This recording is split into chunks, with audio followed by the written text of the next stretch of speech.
Good afternoon, ladies and gentlemen, distinguished guests, and welcome to the 2025 Broadband Development Congress here in Barcelona, brought to you by the World Broadband Association.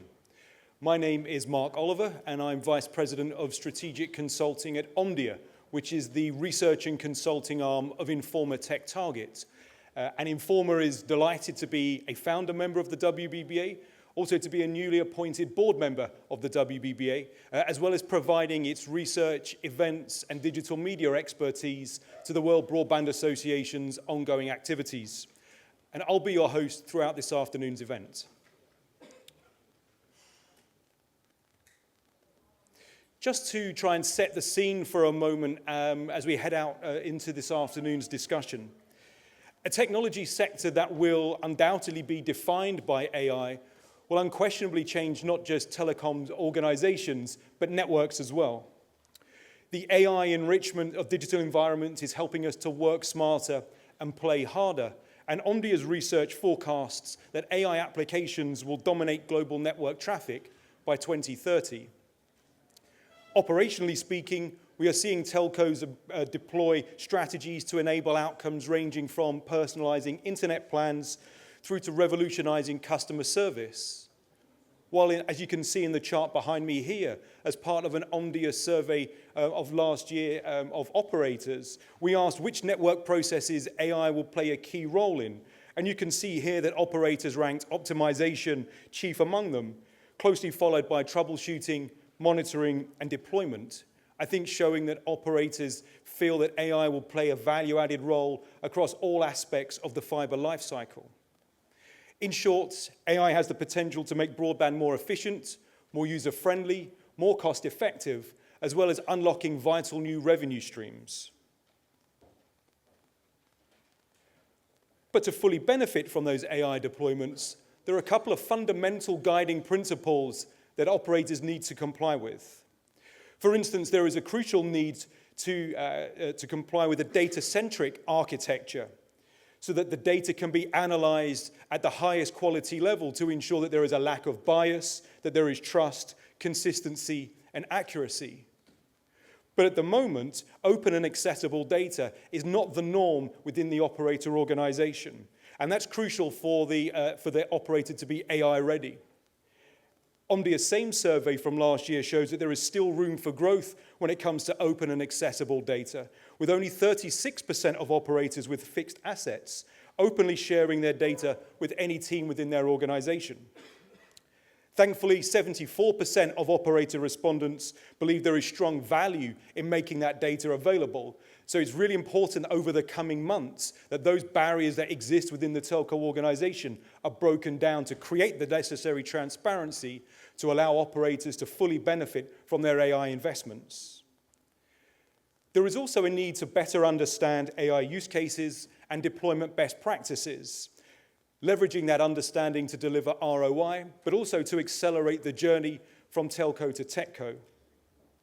And it's the World Broadband Association which is leading the industry to most effectively navigate that transformation journey, helping the industry to make better strategic decisions and more quickly realize ROI. For those not so familiar with the World Broadband Association, the WBBA was formally established in the middle of 2021 to drive innovation and collaboration required to support the vision and mission of bringing broadband to all globally. And the WBBA is focused on doing that from a position of industry development, working in complementary fashion with the more technically focused standards bodies that we see on the screen here, as well as working with and influencing policymakers at a regional, global, but also a national level.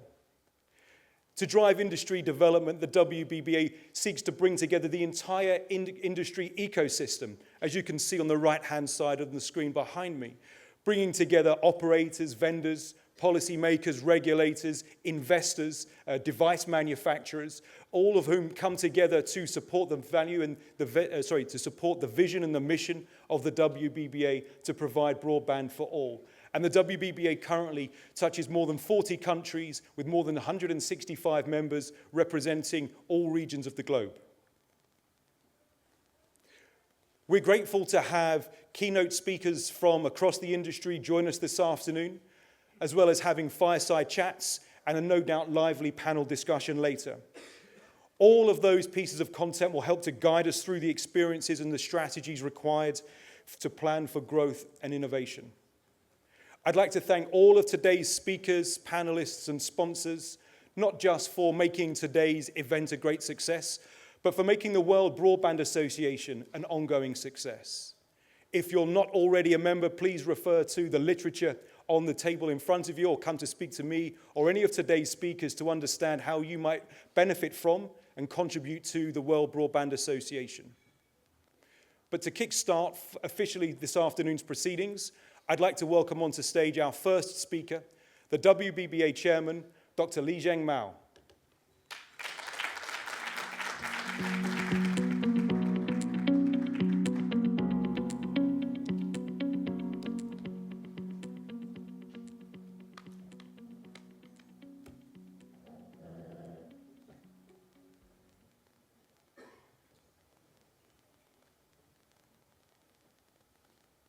So I use my new tool. It's handsets actually, but can be used as a pad. So I don't need to bring any paper, things to come.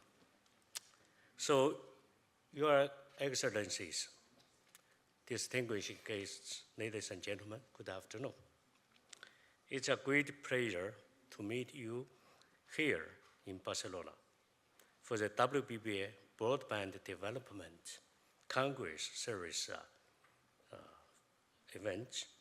First, I would like to extend a warm welcome to all of you and thank you for your participation and support. At present, the cutting-edge information technologies represented by broadband, cloud, and AI are becoming the key engines driving global economic growth and digital transformation. According to the WBBA Broadband and Cloud Development Index 2024 report, there is a strong positive correlation of 73% between the index scores and the GDP per capita by country, underlying the importance of the broadband and cloud industry for economic and broad social development. Now, there is increasing strategic focus on the development of cloud and broadband infrastructure. BCDI, this is the index, countries passed the milestone of having more than 1 billion fiber broadband subscriptions in last year. And the global broadband and cloud industry is expected to generate over $1 trillion in revenue this year. Entering the AI era, how to drive smart investments, strategic AI innovations, and evolution toward more intelligent next-generation network has become the key to maximize the value of the industry. WBBA has always regarded the research of cloud and broadband industry as a crucial task in serving its members and leading industry's development. The association has established 7 working groups, including CPN and AI, has published more than 20 white papers. At this Congress, WBBA will release its latest white papers on voice over Wi-Fi and gigacity. Industry leaders from China Telecom, British Telecom, and others will demonstrate development of AI in broadband networks with real business outcomes. A panel discussion will also be held on how operators, regulators, and investment firms should rethink the value of broadband in the era of AI. So WBBA keeps on redefining its governance structure. At the General Assembly held in Barcelona just 2 days ago, we welcomed the new 4 board members from ZTE, Global Telecom of Philippines, Turkcell, and Informatech, as Mark mentioned, further enhancing the globalization and the diversification of WBBA. Today, I'm honored to announce that Mr. Zhao Honing, former Secretary General of ITU, also the initiator of WBBA, has accepted the invitation from the board to take the position of the chairman of the International Advisory Committee. So thank you, Mr. Zhao.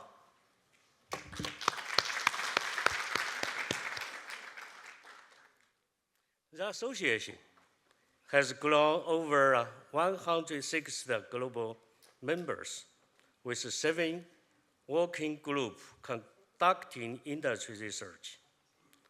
To become a financially independent and globally influential association, WBBA will further leverage the leadership for the industry and the stakeholders, and lay a solid foundation for the healthy and sustainable development of the association. The association keeps on enhancing international exchanges and cooperation. It has signed strategic cooperation agreements with multiple international organizations, including GSMA, WBA, IPv6 Forum. So today we have IPv6 Forum's chairman, Professor Latif, joining us today. So welcome. Thank you. And IDSA. At this Congress, WBBA will sign MOU with ETSI to work closely in relevant projects and make a larger contribution to industry's development. So WBBA has held Broadband Development Congress in Barcelona, Shanghai, Paris, and Cape Town in last year, providing an excellent platform for sharing best practice and jointly addressing industry challenges. This year, the association will further expand the global layout of BDC and holds its first BDC in South America, in São Paulo, Brazil. WBBA keeps on leading industry development. Through the research of 7 working groups, it provides important industry insights on investment, construction, and technology development of cloud and broadband infrastructure. In the future, WBBA plans to publish the Global Cloud and Broadband Initiative together with other international organizations and explore the feasibility of establishing several regional innovation centers. In last year, the WBBA launched the Broadband Excellency Awards for the first time, which has stimulated technological innovation, and cooperation in the industry. This year, the association will enrich the award settings and hold more influential award ceremonies. So, ladies and gentlemen, we sincerely invite more members from all over the world and the different areas of our ecosystem to join WBBA. Let's work together to promote the construction of a digital information infrastructure and shape a better future for the global clouds and the broadband industry. So thank you very much.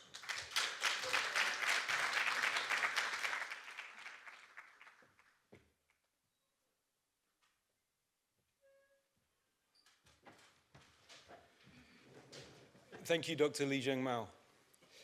I think there was a key theme in that welcome remark around the need for industry collaboration and the role that the WBBA plays in that industry collaboration. And industry liaisons and partnerships are a crucial way that the World Broadband Association seeks to achieve its mission through industry collaboration. And one such partnership is with the GSMA. So I'd now like to welcome on stage GSMA Chief Engineer, Ian Pannell.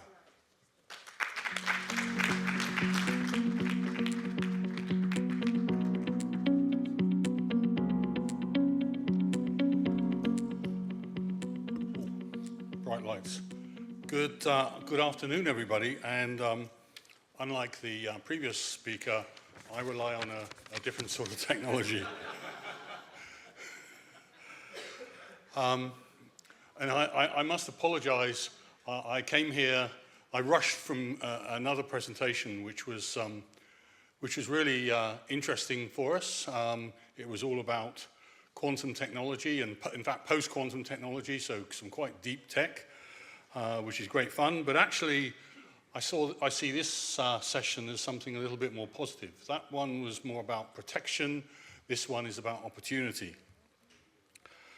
And so I'm honored to introduce and at the same time thank people for the work that's been going on within the GSMA and with the WBBA on a white paper that we produced on enriching the services available to end users, because they're the customers for all of us, the experience for end users, on converging Wi-Fi with cellular networks, and in particular, fixing the, improving the capabilities in shipping areas, emergency calls, location, and other similar use cases.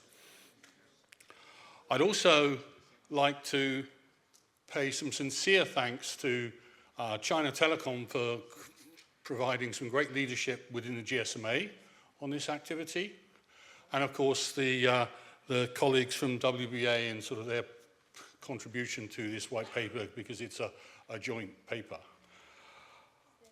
I feel that this is probably the limit of my, although I love the topic and I've sort of helped Wayne and such like facilitate this and make sure it happens. I think we're now at a point where I like to sort of thank more the people who actually contributed to the work, because they're the ones who've done the good work and making this happen.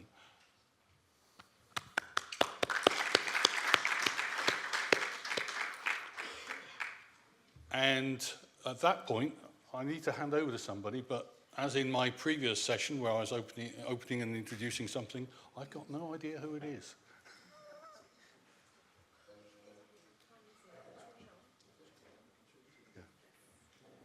So if maybe I could invite the contributors of the GSMA WBBA white paper onto the stage. We will then play a brief launch video, hopefully setting the scene for you all as to what you will find if you go and download the paper, which you can find with the QR code on the back of your handouts. But if I can introduce or invite the contributors to join us on stage, please. Thank you. Thanks.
It's a very great pleasure to welcome onto stage our next speaker, who is very much the motivation and the inspiration around the World Broadband Association, with his long-standing and energetic focus on connecting the unconnected.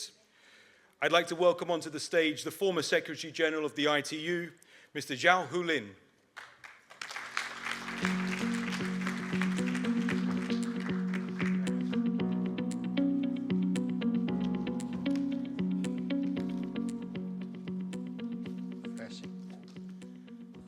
Thank you very much.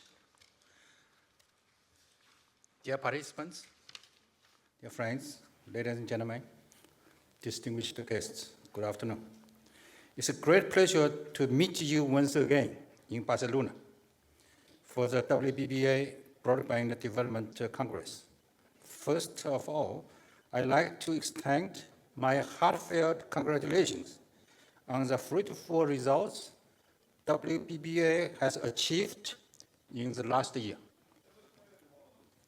Since its official establishment, WBBA has rapidly evolved into an international non-profit industry association, boasting a relatively well-established organizational structure,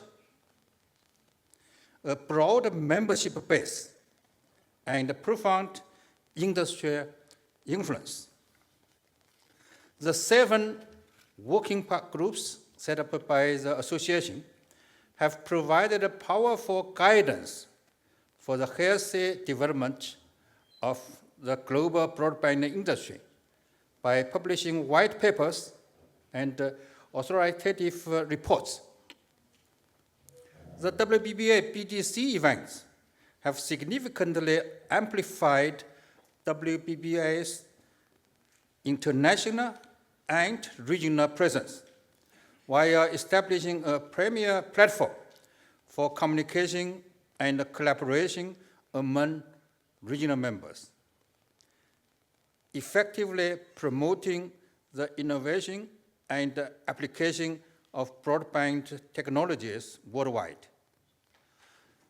The Broadband Excellence Awards instituted by the association have not only enhanced its global prominence, but also served as a powerful catalyst for industrial progress and technological advancement.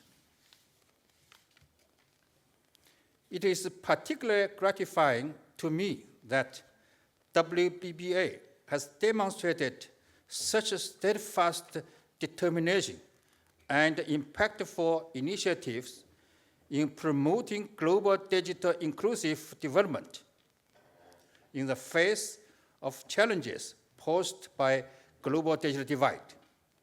The association has actively responded to the United Nations call by deeply engaging in ITU's Partner to Connect Digital Coalition commitments. It is dedicated to advancing digital broadband construction, bridging the digital divide, and enabling more people to enjoy the convenience and the benefits brought by the internet through technological innovation and cooperation. This sense of responsibility and commitment has earned WBBA widespread praise. I sincerely hope that the WBBA will continue to promote digital inclusive development and make even greater contributions to the United Nations 2030 Agenda for Sustainable Development. Today, I'm deeply honored to be appointed as the chair of the WBBA Advisory Committee. Sure, meanwhile, I also feel a profound sense of responsibility and commitment. With the trust and support from the board, to which I'm really grateful, I will actively recommend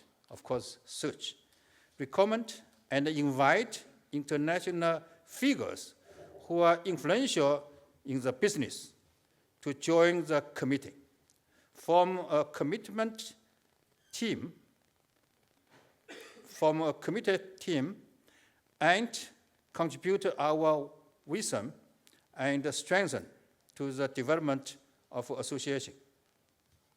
With preliminary considerations, the advisory committee may undertake its responsibilities from the following 3 areas. First, strategic consultation and guidance. We will work closely with the board and the Director General to provide guidance and suggestions for the association in organizational structure, industrial activities, and working group studies, and help WBBA to formulate a more forward-looking development strategy based on the latest trends of the global cloud and broadband industry to promote the high-quality development of the association. 2, international communication and cooperation. We will play an active role in building a bridge for international cooperation and recommending more influential members to join WBBA. At the same time, we will facilitate the association a closer cooperation with leading telecom operators, equipment manufacturers, research institutions, and with regional and international organizations in the world for resource sharing and experience exchanging. Third, enhance brand recognition and raise our profile in the industry. We will actively participate in the BDC events and attend important global industrial conferences and high-level dialogues on behalf of WBBA to promote the mission and the vision of the association and enhance its international reputation and influence. We will refine the setting and the selection of the Broadband Excellence Awards, building it into a benchmark for the industry. Ladies and gentlemen, at the beginning of 2025, this year, the large model launched by the Chinese company, DeepSeek Artificial Intelligence, swiftly became a global sensation, stirring up tremendous changes in the world of technology. From late January to early February, a series of international meetings, including AI Action Summit held in Paris, and the other one on AI held in United Arab Emirates, have further pushed the new technological undertakings represented by artificial intelligence to the forefront of the international technological and political chessboard. In the meantime, a series of drastic changes in world politics have caused shocks in 5 continents and chaos in the world, even touching the depths of people's souls and challenging people's cognition and thinking. The world we are familiar with is now undergoing troubling and abrupt changes, and it is still not clear and very difficult to see a consensus emerged on major issues, such as how the plot will develop and where the world is headed. However, in my opinion, amidst the uncertainties, I believe there are some certainties. That is, the process of our transition into the information society will not be reversed. Technological innovation is indispensable, and the demand for broadband to connect the world will not change. We should therefore endeavor to excel in our own businesses and contribute our own strengths to the world. Let's look forward to more brilliant achievement of WBBA in its future development. I wish a great success of this forum. Thank you very much.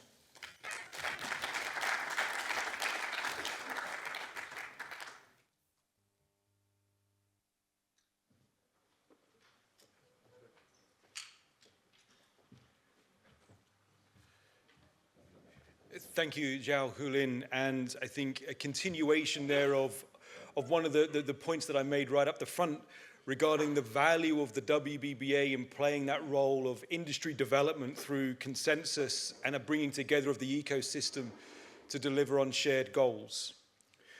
We now move into the first of our keynote speeches, and to share China Telecom's leading experience on maximizing the value of broadband with AI.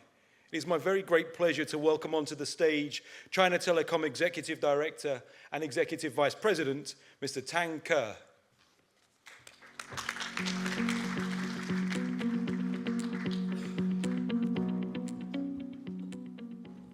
Distinguished guests, ladies and gentlemen, good afternoon.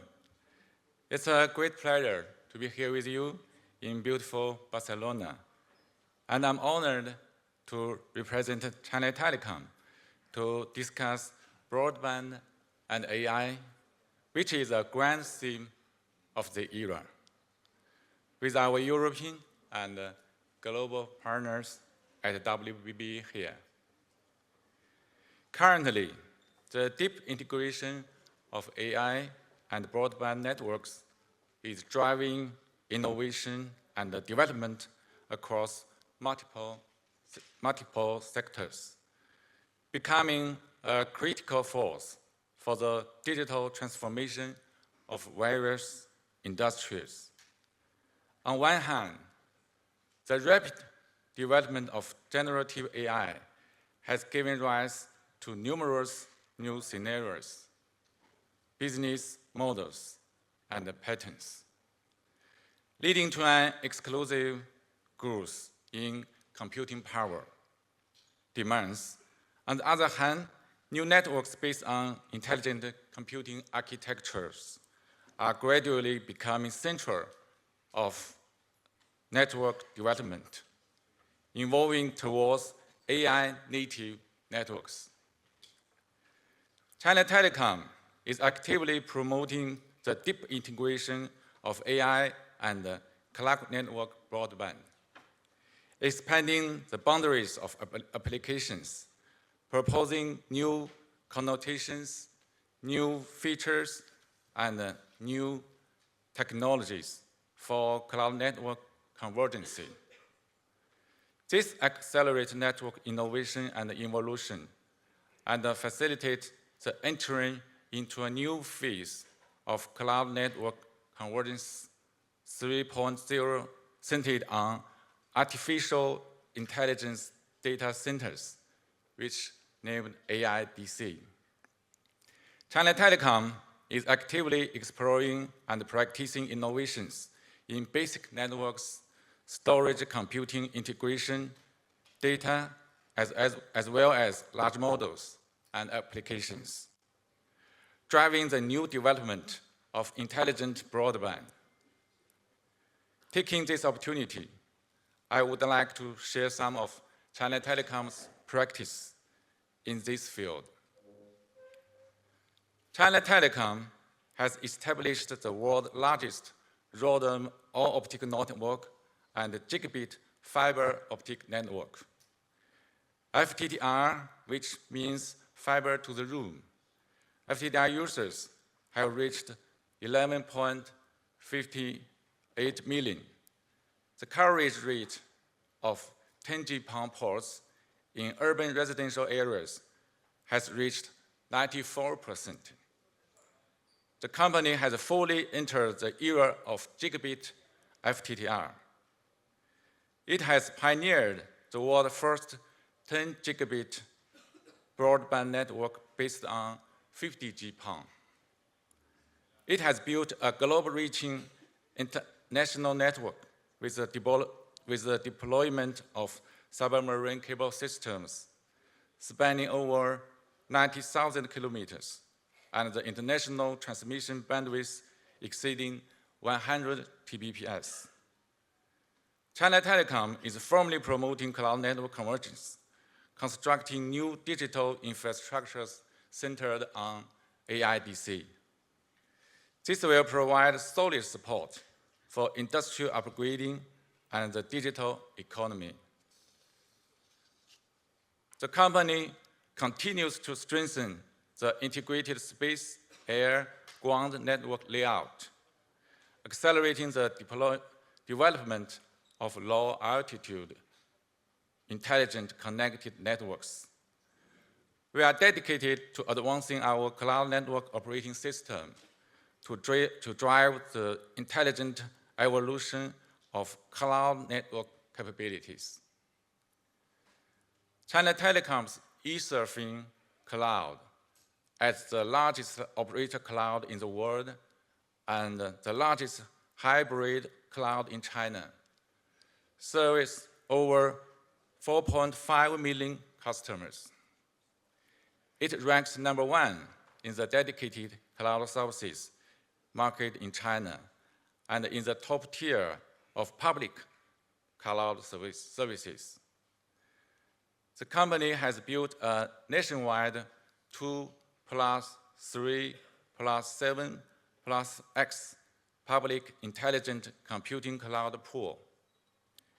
We have developed an integrated intelligent computing platform which is named Xirang, enabling unified scheduling of general, intelligent, and super heterogeneous computing resources.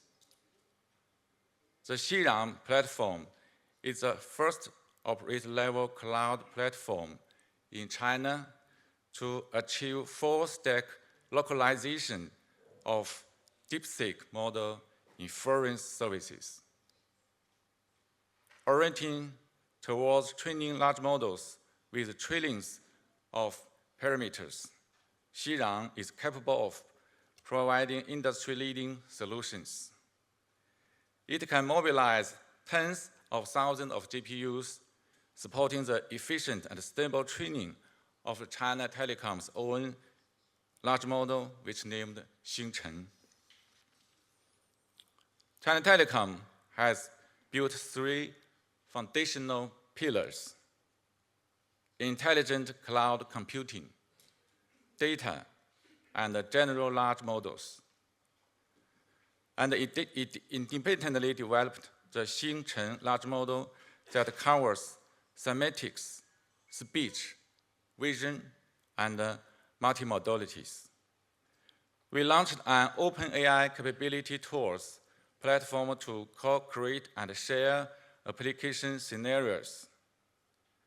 In addition, we have built a next-generation cloud network operating system, integrating cloud, network, edge, and end horizontally, while embedding China Telecom's network large model, improving network operation efficiency by over 13%. In 2025, the company will basically reach level 4 autonomy in cloud network operations. We have independently developed our own AI-based energy saving system, achieving precise energy saving for base stations, machine rooms, and data centers. In 2024, the company saved a total of 940 million kilowatt-hours of electricity across the group, reducing carbon emissions by over 13 million tons annually, with a continuous double-digit decrease in carbon intensity. Externally, the company is deeply integrating AI with 5G, promoting the intelligent transformation of production lines through industrial large models, and integrating digital and intelligent applications into industrial production settings. We are also bringing AIoT technology to low-altitude environment to help the low-altitude economy become more intelligent. We are using AI to improve social governance, building gigabit optical network cities, and creating high-performance urban smart hubs. We are enhancing AI plus home networking by adding features like home robots to improve digital home life. We are comprehensively advancing AI upgrades for terminals, enriching personal digital applications, and accelerating the AI transformation of wearable, health, education, innovative, and industry-specific terminals, promoting the widespread adoption of AI phones, AI glasses, and other AIGC smart devices. Of course, as the cornerstone of industry development, intelligent broadband currently cannot yet fully meet the demands of digital society and future development requirements. China Telecom is willing to collaborate with all industry stakeholders to advance intelligent broadband development. Regarding the future development of WBBA, I hereby would like to propose 3 key initiatives.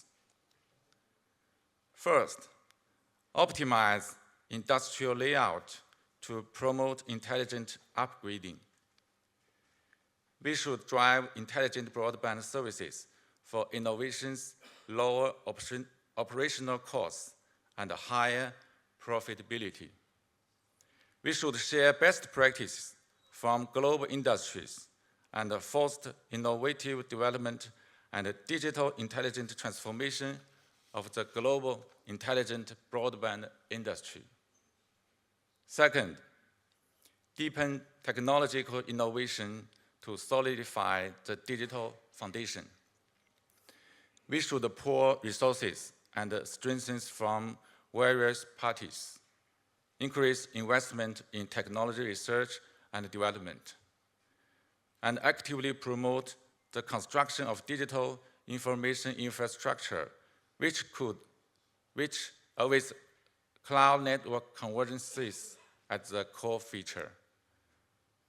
We should boost the integration and innovation of AI, network, and cloud computing, and accelerate the global digital information infrastructure towards a smarter, greener, and more secure future. Third, enhance open cooperation to build a win-win ecosystem. We should facilitate the integrated development of intelligent broadband with other industries, encourage ecosystem partners to develop and promote intelligent broadband applications, and strengthen the security of intelligent broadband networks. We should enhance communication and cooperation with other organizations such as ITU, OECD, and GSMA, while giving play to the role of WBBA as an important bridge and bond to build a more open, collaborative, and inclusive broadband ecological industry ecosystem, and create a bright future for intelligent broadband. Thank you.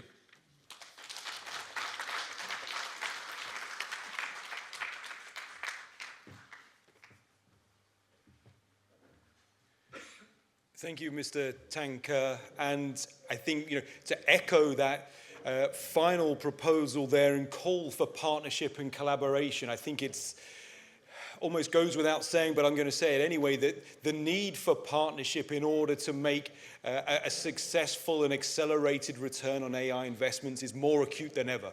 So I think, let's continue that conversation around who and how to partner with to make that journey a success. We have interactive and very lively panel discussions coming up shortly. But next, I'd like to welcome onto stage to share some vital experiences from right here in Spain on how to evolve the network to deliver optimized experiences. IP Network Director from MasOrange, Juan Francisco Martinez.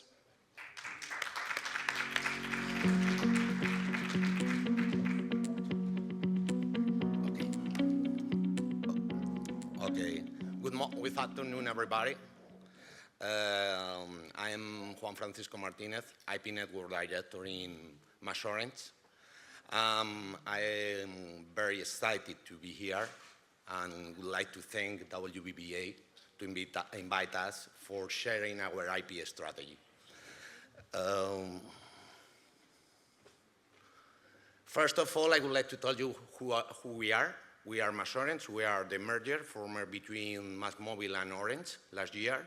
And we are right now the top operator in Spain in terms of customers. And our mission, our mission is simple, is to provide connectivity through technology. But beyond that, we would like to have the best user experience. We would like to attract talent and to be able to provide to the society our help. Okay. Here, I'm going to introduce you three pillars we would like to share with you. First of all, the way we use the connectivity is changing. Data consumption is very high, and customer expects flawless connectivity everywhere. From video streaming, cloud gaming, to driving applications, the demand for high speed, reliable, and intelligent networks is being higher and higher. Because of this, we are going to share our three pillars from our strategy in IP networks. The first is key, increasing capacity. I remember some years ago, 20 years ago, my peering network has 3 gigas in one Spanish operator. And right now, my colleague has said close to 100 teras. It's something we need to effort. Also, it's key for us, the ultimate experience. For us, we are leveraging in the latest routing protocols that segment routing v6. We are working with our controller to have end-to-end quality experience assurance. And the third one, we are all in Mobile World Congress. The key matter is AI. We need to add AI. We need to add AI for some things, to make our networks more efficient, more green, but also to helping our operations people to manage the network. Networks are becoming complex, and it's key to be able to manage that. Then, this is the growing figures and the mid-growing demands. We are significantly upgrading our infrastructure, our backhaul, to 400 and 800G.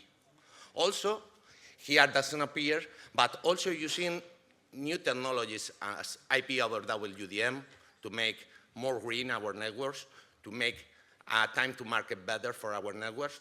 But the key is we cannot forget this. We can talk about AI, we can talk about new protocols, but we cannot forget that we have to have the capacity for assuming these figures. Second one, as I share, is the ultimate experience for our customers. And how we manage the ultimate experience. I was talking with a colleague a couple of hours ago, talking about the difference between MPLS and segment routing v6. In the past, we only see source IP, destination IP. Right now, we want to see the keynote packet to provide the best path to each packet, to each customer. We say ubiquitous, we say one-to-one. It's not side-to-side connectivity today. It's one-to-one connectivity. Because of this, we lever in the best user experience, enable these kind of things with summon routing, being able to auto-optimize my network. Where, since I am using summon routing v6 in my network, when my CEO asks me, I always say, we are using the best path. And it's one thing we achieve with the IP 5G.5 network, is with summon routing v6 to be able to provide the best connectivity on real time. And also, we need to ensure for AI and others, we need to ensure that we have the best latency. Right now, the business demands AI applications, and we need to be able to provide the needs they have. And, okay. And then, last time, AI. As my colleagues shared, we are looking forward the same, we are willing the same. We would like to achieve level 4 in autonomous networks. We are right now very good. We have, those are screenshots of my network. We have digital maps, we know the paths, we know the trends, we know the quality, we know when we have a problem. But we want to go and a step more. We want to go to help our operations to manage. The main problem we have in the networks for outage are the chains, to have an agent to help us to change. Because when I ask to my team, we have an incident, what happened? Human error. Human error is always, we need to help them. Not Copilot. It's a very, very new thing where you can ask to our chat what is happening on the network. Let's check QoS, let's check the slides. It's one thing for helping them. And this year, based in NCE, with our colleagues of Huawei, we are going to achieve it. But then, my goal today is only to share 3 messages, our strategy, the key pillars. And I want to say, our network evolution is driven by efficiency, automation, and sustainability. And we would like to remap these 3 pillars: an A-power future, and high-capacity future, and a user experience future. Thank you, everybody.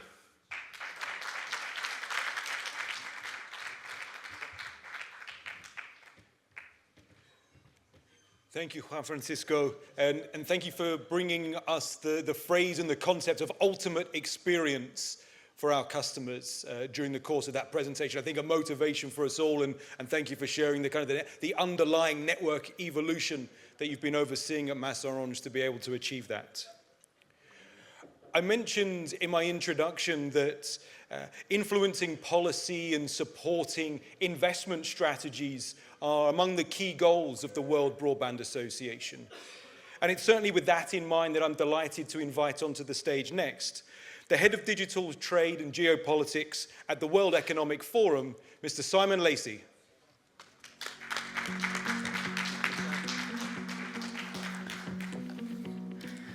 Great. Well, thank you, everybody. It's good to be back here. Thank you very much for extending the invitation again. This is my first time at this event in Barcelona, although I've attended previous events in Paris. And it's really great to come back and share the perspective of the World Economic Forum, the International Organization for Public-Private Partnership. I'm going to talk a little bit about investing for growth, broadband in Europe. And although some of you who might have a good ear for this sort of thing will recognize that I'm not from Europe because my accent gives me away as being from Australia. I've lived over half my life in Europe, and I just actually returned to Europe in August 2023 to take up this role at the WEF after a long time overseas, primarily sort of in Southeast Asia and China. But getting back to Europe, just wanted to talk today about a few things, but really kind of centering the gaps in Europe with respect to broadband and how AI is increasingly acting as a driver and as a rationale for greater investment. So here we can see the European broadband growth imperative, and these are sort of policy rationales that you'll be very familiar with. So broadband as an economic driver, and this is something that we've been making the case for over a decade now, just how important investment in broadband infrastructure is as an enabler for economic growth. And that happens across a number of metrics. So you've got the consumer side, obviously, and that drives industries such as media and content. But you've also got the industrial side, of course, with the whole automation of factories and the IoT side. This is this is becoming a much more important talking point now in Europe. So just last year, Mario Draghi came out with his report on European competitiveness. And if you look at that, Mario Draghi does actually have a few sort of important recommendations with regard to connectivity in Europe, which affect the broadband industry quite heavily. So, he makes the point in the report that there are something like 34 different mobile operators in Europe, and that there's really a need for greater sort of industry convergence. And he also makes the point that we should have a single spectrum licensing procedure in Europe, which we also don't have. And these are sort of some recommendations for improving the competitiveness of Europe, which is really something that has hit home now with European policymakers. If you watched a few weeks ago, Emmanuel Macron gave an interview with Richard Quest from CNN, talking about all the points where Europe lags behind and where Europe needs to sort of raise its game. And Richard Quest sort of pointed out, well, these are all of the things in the Mario Draghi report. And I think AI has sort of accelerated this awareness of just where the gaps are in Europe, just because we've got AI leadership being actively pursued and achieved in places like the USA and China, and really the only area of AI where Europe leads is, of course, regulation, and not on the technology and not on the innovation. So this is something that European policymakers have become critically aware of, and there's a real hunger to close the gaps between Europe and other major markets. Moving on now to the AI and infrastructure ecosystem. So we're here to talk about broadband today, but broadband is a necessary but not sufficient part of the investments that European leaders need to be contemplating. So right now, leaders at all political levels. So if you've been watching what's going on in the USA right now, I've been watching the confirmation hearings of some of Trump's cabinet appointees, and it's been very interesting to sort of listen to what they've been saying. So Scott Bessent, who is the Treasury Secretary, sort of made the point that the US is not in it's not in a green technology race with China. It's not in a green energy race with China. It's just in an energy race with China. And China, even though it leads in green technology, green energy technologies like recyclables, like solar, like so many other areas, renewable energies, China is still building coal-fired power plants at a greater rate than any other country in the world, just because there's so much need for energy to power its manufacturing sector, but also AI is a big part of that, right? So if we look at some of the AI, some of the investments in different parts of the infrastructure ecosystem that AI is driving. So the obvious ones are here. So we've got data centers and edge computing infrastructure. So these hyperscale data centers just, consume an enormous amount of power. Then there's the next generation mobile and fixed wireless networks. So that's what we're sort of here to discuss today, as well as to a lesser extent sort of these high capacity subsea and terrestrial fiber networks, an important part of what the WBBA does. And then you've got sort of these AI optimized power grids and all the energy infrastructure. And then the quantum and AI optimized networking, but also in the devices space, you're really seeing important innovations as well. So I think Apple just announced that its next generation iPhone will come with a chip that's specifically designed to support inbuilt AI functionality, and so this is also happening in the consumer device space. So all areas where AI is really driving change and driving investments in infrastructure. Let's have a look at sort of AI's impact on investment decisions in broadband. And this is something that's very close to the mission of the WBBA, being able to lead a more fact-based discussion around the sort of investment environment decisions, frameworks that are necessary to drive and optimize the rollout of broadband infrastructure. So I think there's, if you look at AI, it's going to impact investment decisions in broadband in three sort of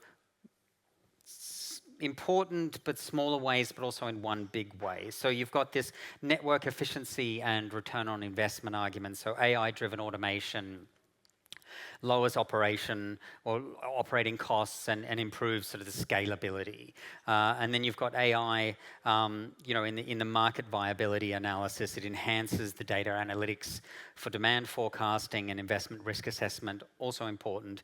And it also optimizes energy efficiency, which is increasingly a key investment criterion, sort of helping to build these sort of smart grids, which use AI to smooth out the gaps between sort of the production of electricity and the consumption and these sort of things.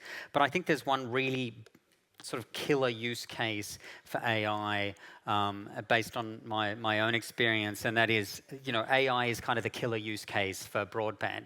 So in my previous life, I used to work for Huawei Technologies, and I remember, we all had to be certified to take groups around the showrooms where we had to sort of show off all of these use cases for 5G, and really it was about convincing the industry, the mobile operators in particular, as to why they needed to make these big investments to upgrade from 4G to 5G. And I remember, we had all kinds of IoT applications. I remember some of them in particular where we, I could go into great detail about this, but I'll mention one, which was this use case where we had sort of a football stadium. And the idea was that you would have like a concert or a match, and all the spectators would be there, and they'd be interacting with digital content on their phone, help them watch replays or that sort of thing. And the argument that we were making was that you could only do this with 5G, and that was just one use case. There were many others that we were sort of trying to stress on the industry, and we were trying to say there'd be faster download speeds. You could download a whole movie in 3 seconds and this sort of thing. But I remember it being a bit of a stretch, and not all markets were really ready to swallow kind of wholesale this case that we were making. There were certain markets like Japan and Korea where, yes, they were there, but in many sort of developing countries, certainly not. But this AI, the prevalence of AI now and just how important and fundamental it is, just gives this killer use case where we absolutely need to raise the investment in the infrastructure if we're going to be able to compete with our trading partners and with other regional competitors in all kinds of industries, so manufacturing, content creation, to just basic office productivity. AI is really given those who are promoting these investments, has given this sort of killer use case argument. Looking next at positioning for investing in broadband, the low-hanging fruit and the foundation for the AI revolution. So I said before that, broadband is necessary but not sufficient. That's true. I mean, there are a lot of other investments that need to be made, but broadband is still represents the best investment governments can make. It's the simplest, most impactful investment governments can make to sort of future-proof their economies for the AI revolution, which, we need to remember this is not coming tomorrow, this is already here. And this is something that governments don't need to think about with a view to where they're going to be in 2030, but rather where they're going to be sort of in 2026 or, at the end of the current year. So here, there's really sort of two arguments or two sides to this argument. So broadband is the low-hanging fruit on the one hand, but it's also absolutely foundational. So in terms of the low-hanging fruit argument, investments in fiber optic and high-speed connectivity generate long-term economic growth, job creation, and digital transformation. So we have this often cited figure from the World Bank that a 10% increase in broadband penetration can lead to GDP growth of up to 1.5% in developed economies. This is well known. And unlike other AI-related infrastructure, broadband already has sort of proven investment models that can quickly deliver returns. The foundational aspect the foundational argument really sort of relies on the fact that AI just cannot scale without high-capacity broadband, and every AI application depends on high-speed, low-latency connectivity. Okay, just sort of one last set of reflections on positioning for AI leadership, what governments must do now, and this is really where the World Economic Forum sort of comes into its strength, and where we convene representatives from the private sector as well as government officials, so that they can work together and find out what the best way is for governments and economies to position themselves to not only roll out but also scale these technologies, because this is really sort of the future of productivity, and because it's the future of productivity, it's also the future of competitiveness. And productivity and competitiveness are just what underpin economic growth and the upward curve of prosperity. If you're not becoming increasingly productive, and if you're not investing in these technologies, then you're simply going to fall behind. So what does that mean? So governments, I sort of listed 6 things that I think governments need to sort of think about. They need to have a vision. Governments need to have a plan, and it's about not only having a plan, but articulating that plan and that vision with the broadest possible group of stakeholders from different parts of the ecosystem, public and private sector, to figure out what is realistic, what is achievable, what is desirable. Then there's the build the infrastructure part. So I think that really is something that governments have understood, and something that the WBBA has performed very well to sort of explain what the different kind of investment models are, and how the public and private sector can partner to achieve this sort of infrastructure build that needs to be done. The other thing where governments have to play a leading role, but where they often need the advice of the private sector in order to avoid collateral damage or unintended consequences, is shaping policy and regulations. And this is something that we've heard a lot from some of our industry peers or some of our industry partners about, just how some governments are really just shooting themselves in the foot if they want to position themselves to be able to scale for AI and other frontier technologies, are just adopting policies which just scare off technology firms and really sort of hinder the increased build out of infrastructure. So getting the policy and the regulations right is very important. There's also a big skills component to this. I know that's not really what we're here to talk about today, but if you look at the research on why the US and why China lead in AI, I mean, a lot of it is, of course, they have the infrastructure. A lot of it, particularly in the case of China, is that the government had the vision sort of 10 years ago or so, particularly in China Manufacturing 2025, it was clear that AI was going to be a big part of the government's sort of industrial policies, but also the really big kicker for both the US and China is just the very deep skill ecosystems that they have. And that's something that governments need to think about, and that's also an area where there's really scope for partnership between the private sector and the public sector, which is not to say the private sector needs to build universities, although that can help.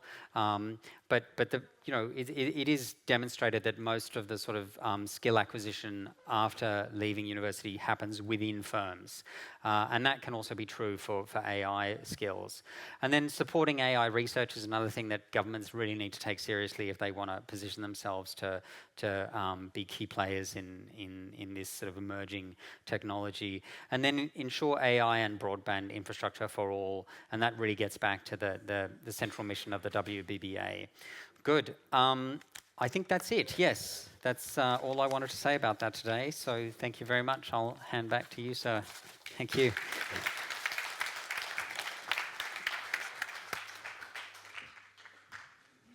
Thank you, Simon. Very thought-provoking as always. I think some good challenges there. The calls for AI leadership, I think. The skills question is not one that we are here specifically to address today, but it is one that the WBBA has a role in helping to address and is something that we will return to in later research and in later events, I'm sure. As well as that reminder of the foundational importance of broadband, that sense of broadband as part of the critical national infrastructure in order to ensure AI readiness. Moving now to a view on how we accelerate network innovation with AI, I'm delighted to invite onto the stage Vice President of the Datacom product line from Huawei, Mr. Ryan Chu.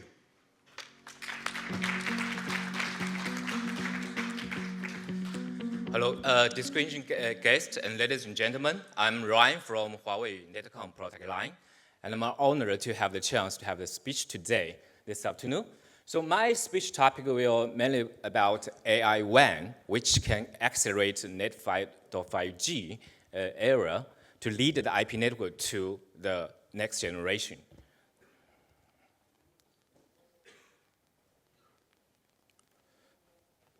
So first, let's take a look at the challenges for the operators. Recently, we talked with a lot of operators, and we summarized their challenges to 3 parts. The first challenge is the slow revenue for the traditional services. We take Deutsche Telekom as an example. So Deutsche Telekom launched the video zero buffer services in 2022. But for this service, because the 50% of the video traffic has been encrypted, so they cannot to find the characters to accelerate the video services. So cause the result is the services churn rate reached 19% of the video subscribers. This is the first challenge, slow revenue growth. I think every operator faces the challenge. The second challenge is for the small population, small part of the new services. Every operator wanted to transformation. The transformation to the cloud games in the home, the house care in the home. But we take the Etisalat in the Middle East example. They launched also in 2022 for the cloud games and the cloud phones in their homes. But after make a survey after their deployment of their services, the 40% of the subscriber to feedback the network quality, net latency, especially jitter, cannot satisfy their cloud any services. So after 2 years or even 3 years, the penetration of the new service is still less than 20%. It's roughly the 18.4% of the new service penetration. This is the second challenge we call small. And the third challenge is high OPEX. I think this is long-term challenge topic. Every operator faces the challenge of the high OPEX for their network. So this is the 3 challenges. Let's see. We should thank for the AI era because AI give the possibility to solve the three challenges for the operators, especially recently after DeepSeeker, to dramatically to reduce the cost of the AI, whatever training or inference. They reduce the AI cost and give the possibility to operators to use AI for the network and also the network for AI services. So you can see the three examples. For the Orange, they announced the strategy 2030 ambitions for the network. Their target is to AI, to embed in the network, to increase the operation and manager efficiency. And also for the Deutsche Telekom, they announced the strategy AI for network 2030, also the same target, to use AI for the ops, for the operation and management. And for the Vodafone, they have the AI framework strategy. They wanted to introduce AI not only for the OPS, but also for their service experience assurance. So this is the three typical top operators' AI strategy for the network. So also, we need to thank WBBA, especially Working Group 4. I know a lot of operators and also industry players joined Working Group 4, defined and published the next generation IP network. They called Net 5.5G. Their target is to combine IP network with AI capabilities to enhance the network capability, and second, also to unleash the value of the service experience. And the third one is also their target is boosting efficiency for the manager, for the ops. So this is what the WBBA Working Group 4 is doing. Through the cooperation and innovation, now we have roughly a consensus about next generation architecture of the IP network. Now we call AI WAN, just like AI RAN for the wireless. For the Berry network, we call AI WAN. So what is AI WAN? AI WAN, currently we divide for three layers. First is the physical layer. We will make all the physical routers to be AI embedded capability. So we call AI routers. And the second is for the connection layer. So we call the AI new connections.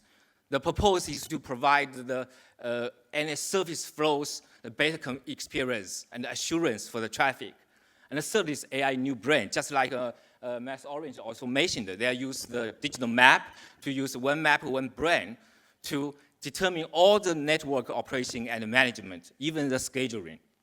So this is what we call AI WAN. There are three layers. So first we take a look at what is AI router. AI router, we believe there is three characters. First, the AI router must have the precise flow sampling agent to improve the flow connection from second level to a millisecond level to more precise. The second is the flow. After you sampling the flow, the traffic, we should identify to awareness the service. So we call the flow identification agent. So this is second agent. The third agent to protect, even especially in the AI era, we should protect the data security. So the devices, the router should have the capability to secure the traffic, to protect the network service. So we believe the AI router, including the three characters, a flow sampling agent, flow identification agent, and a security protection agent. So this is AI router. Let's take a look at some use cases. We talk about the second layer, AI new connectivity. I will use 6 use cases. First, I will use the MTN use case to the consumer for the mobile network. MTN in Africa, they have roughly 8,000 base stations.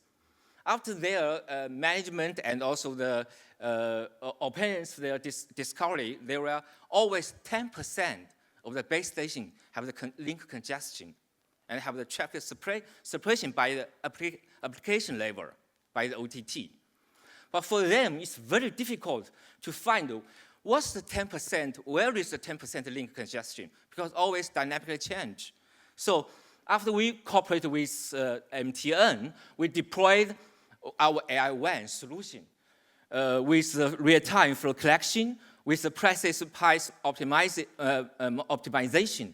And most important, we installed the optimized AI agent in the network management. So with the three together with AION solution, we helped MTN to quickly to identify which is the 10% of the link congestion and to easily to make a network expansion and help them to increase the DUU because the congestion always impacted the DUU. So help them to increase the DUU 25%. This is the first case about to consumer, the AI WAN. The second, we look at about the to home scenario. There is one case about Macau, the CTM operator. There are very hot competition between the operators for the home service in Macau. They suffer a lot because there is no only the bandwidth, and the bandwidth cannot represent the revenue. So they try to introduce a game accelerator offering, but because I mentioned before, currently, for the 50% of the OTT video traffic was encrypted, and for the normal processor cannot easily to identify this is a video traffic or this is a normal internet traffic. So after we deploy the AI WAN, especially AI agent put in our routers, so they're easily to identify the unknown traffic, internet traffic, or the business traffic, and or the video traffic. And after the sampling the traffic identified, then we put the video traffic in the accelerated path. Whatever you can use slice, tunnel, or some high priority QoS guarantee. So this really helps CTM and to get them to, I think, to improve, to reduce the 30% of the churn rate and also help them to improve the ARPU. Let them the service, the the game service acceleration really offer to get to the customer's satisfaction. So this is the second case about home services, game services acceleration. The third case is also by home, especially targeted for the cloud game, cloud phone, and cloud computing, this kind of new services. So actually the solution is the same, but more than just I mentioned before. First, we help the customer. This is one customer in China, operator in some province. After we use the AI capabilities to recognize the app traffic, whatever is cloud game or cloud phone, but we can not only accelerate the channel, but also we need to dynamically, based on the subscriber numbers or the bandwidth requirement, give an elastic adjustment of this kind of services. So not only sampling, but also identification, and more, we need to dynamic adjustment for this kind of service to guarantee the service experience. So the result is this operator in Xi'an province, they are targeted, this year we will develop about 1.3 million subscribers for this home service. This is the third case for the home. And the fourth, we'll talk about to B use cases, because to B is also very important part for the operators. So first, we will talk about the security. We change to the defender of the security attack to a new services. Recently, with AI enhanced, the DDoS attack also more and more frequently. There is a case, the Japan, Docomo has suffered about the DDoS attack and caused 12 hours service interruption. Now, currently, DDoS attack behavior will change from duration from 6 seconds to 10 seconds, even to 1 second. And also the attack traffic is changed from gigabit to terabit. So the DDoS after the empowered by AI will be more and more aggressive.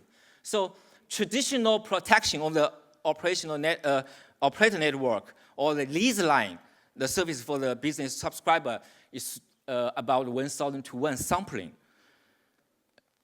Just 10,000 packets, so they just sampling 1 packet to identify it is a DDoS attack or normal traffic. This is too slow in the AI era. So we So we use our AI WAN, actually in the AI router, we use the one-to-one, let the CPU and also the NP processor to embed it with the AI intelligent computing power capabilities to change from 1,000 to 1 sampling to one-to-one detection. So let the operator can provide the flash defense about the DDoS attack service to the lease line enterprise subscribers. This is the one security defense use case for 2B. And let's look at the fifth use case is also about 2B.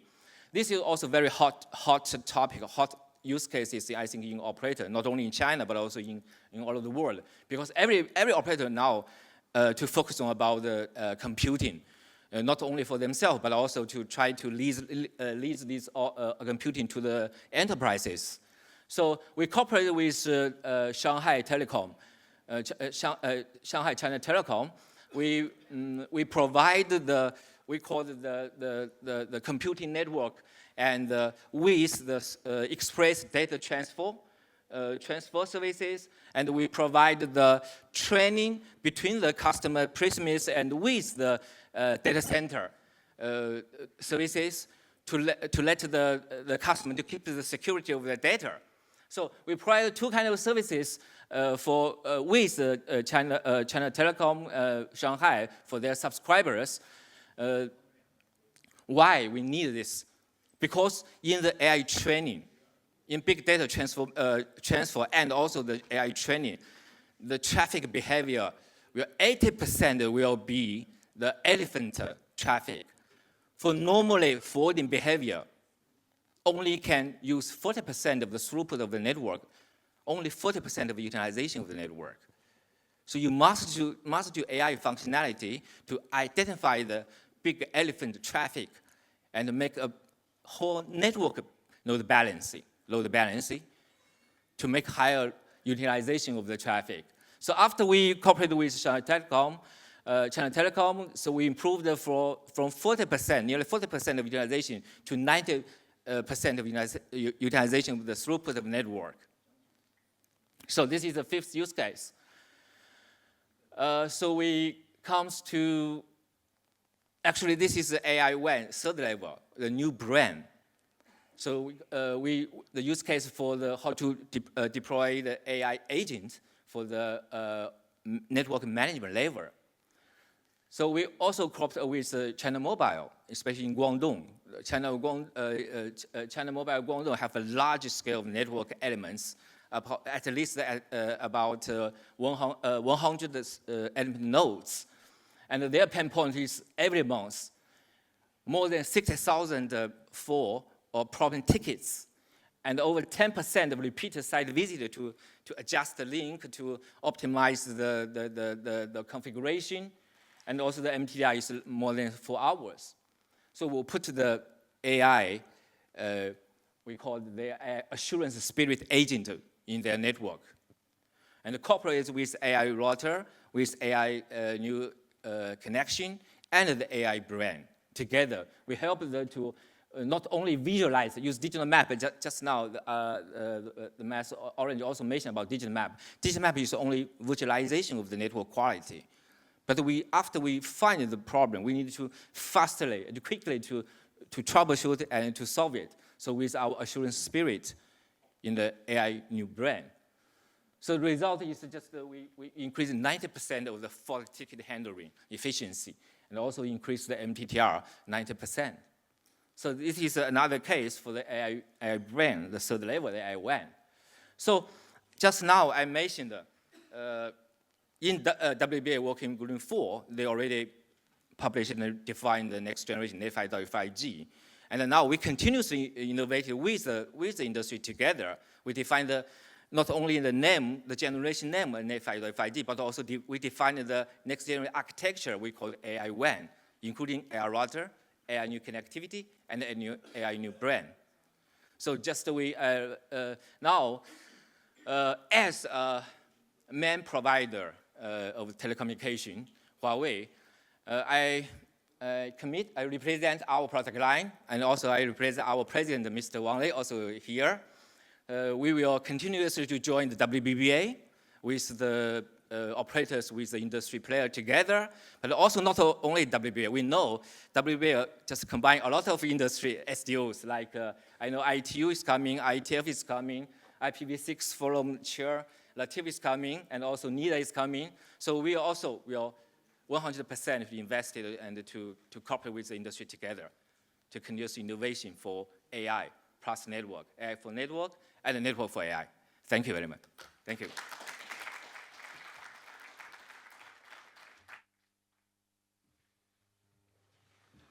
Thank you, Ryan. We now move to the interactive section of today's agenda, much of which is going to be framed by some of the talking points which are covered by exciting new World Broadband Association research which is being launched today.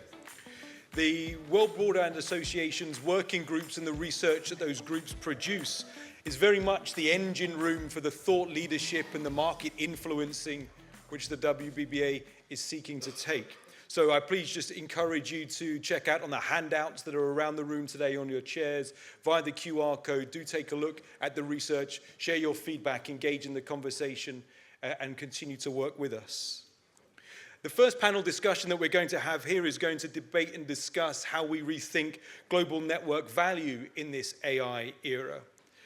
First of all, I'd like to welcome on stage the moderator for this panel, my distinguished on-dear colleague, Kerem Asal.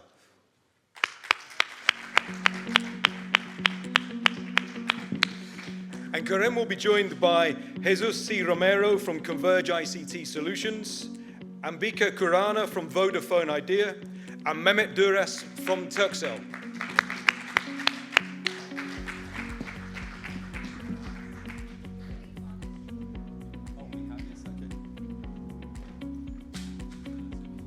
Hello, everybody. It's a privilege to be here, really, and it's always a privilege to be with such esteemed panelists and to get their opinions about what it means to evolve our networks and our infrastructures in the era of AI. But before we begin, I'd like to have just a quick round of introductions, please, quickly, about what your role is, the area of responsibility, and maybe a one-sentence introduction of the company. Hello, everyone. It is very excited to be here and share our experience for the AI area. I am Mehmet Durmuş. I am MPLS and IP MPLS and Data Center Networks Manager at Turkcell in Turkey. Actually, Turkcell is the leading digital operator in Turkey, serving its customer with the unique portfolio of digital services, payment solutions, and digital business solutions as well, together with the standard voice, data, and IPTV services through the mobile and fixed networks. Turkcell also has the largest data center environment in Turkey. So in this regard, it's the leader. So data center is a very strategic business of the Turkcell. So as a Turkcell, we have more than 30 million mobile subscribers and more than 3 million fixed. So actually, the mobile is our main business, and we are the leader in the mobile network. Thank you. Ambika? Thank you very much. Good afternoon, everyone. Pleasure to be here today. My name is Ambika. I work with Vodafone Idea. I'm the Chief Corporate Affairs Regulatory Officer, and I also handle corporate communications and CSR for the group. So telecom in India is absolutely very exciting. Over 98% of the country is covered through wireless connectivity. We are a pretty pan-India, spread out large techco. I'm not going to use the word telco today, with over 200 million retail subscribers and a very wide footprint in the enterprise space. We are launching 5G very soon. We've already done some pockets, very excited about it. There's lots of action happening in the country, and look forward to sharing more during this discussion. Over to you. Thank you. I'm Jesus Romero. I'm the Chief Operating Officer of Converge ICT. We are a telco, which means we have a license and we run fiber-only services. We have about 2.5 million customers, which represents 35% market share of customers. where we really started about 2018. So we're also one of the fastest growing. I saw a slide earlier. While we've reached a certain scale, we still grow at least last 9 months, 14% revenue growth, EBITDA growth 20%, EBITDA margin 60%. So topics like these are very important for us as we compete in the market of fiber broadband. Lovely, thank you very much. First of all, I personally love panels like this where we not only have a great variety of different industry players, but their roles and their areas of responsibility are also very complementary to our discussion right now.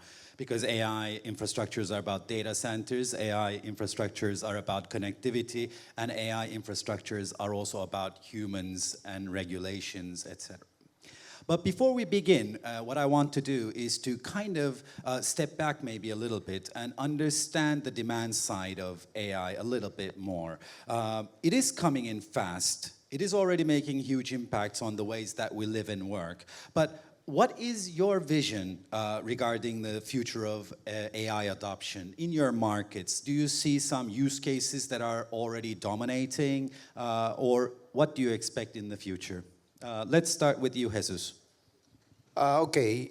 Well, you know, this fiber broadband market has kind of commoditized very quickly. We were in hyper growth during the pandemic, but then, you know, we made kind of a mistake by waking up the sleeping giants. So the most important thing for us to be able to continue our growth is not only get new customers, but keep those that we have. And to be able to keep those that you have, obviously, customer experience is very important. So that's the first part. The second part is to keep our investors happy and, you know, keep these margin numbers I mentioned, is to try to do that while not, you know, blowing your costs out. So to us, the important thing about how do we leverage AI is, A, of course, how we make the network run more efficiently, how we're able to actually move from an operating model where we were already on the proactive side. Now we want to be predictive, and then finally to become adaptive. And then on the customer experience side, we set out a very lofty goal. We said that, you know, we want to keep the customers by making them love us, by giving them experiences they do not think is possible. So we decided that, you know, we have done all we can from what was available, and now we've actually introduced several AI use cases that are showing very promising results, which I can talk about if there's time. Excellent. Mehmet, what sort of AI use cases and adoption are you seeing or envisioning for the future? First of all, as everyone knows, so AI and digital transformation is changing in our personal life, from smart assistants to autonomous driving, from healthcare to training methods. So it's also a big effect on the telecom industries. So when we talk about the AI and how it's impacting the telecom industries, actually there are two concepts. The first one is network and infrastructure for AI. So this concept is defining how we should transform our infrastructure and networks for the AI applications, right? The second one, AI for network. So this concept is defining how can we create a benefit from the AI applications to manage our networks and data centers, the data infrastructures, more efficient. How can we make our networks scalable? So as a telecom players, we are also the customer of the AI. Mm-hmm. So at this point, actually AI will creating some important benefits and value for the network and infrastructure operators as well. When I look at from the network point of view, so first of all, actually most people think that AI is a smart tool, but as we know, AI is not a smart tool. AI is a huge infrastructure. AI is a huge network connectivity. So AI is more than powerful hardware and connectivity than the softwares.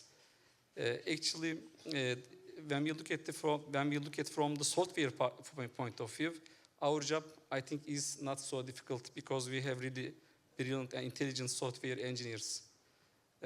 But it is more difficult to manage these huge infrastructure and networks together with the AI applications, because infrastructures and networks are getting more complex.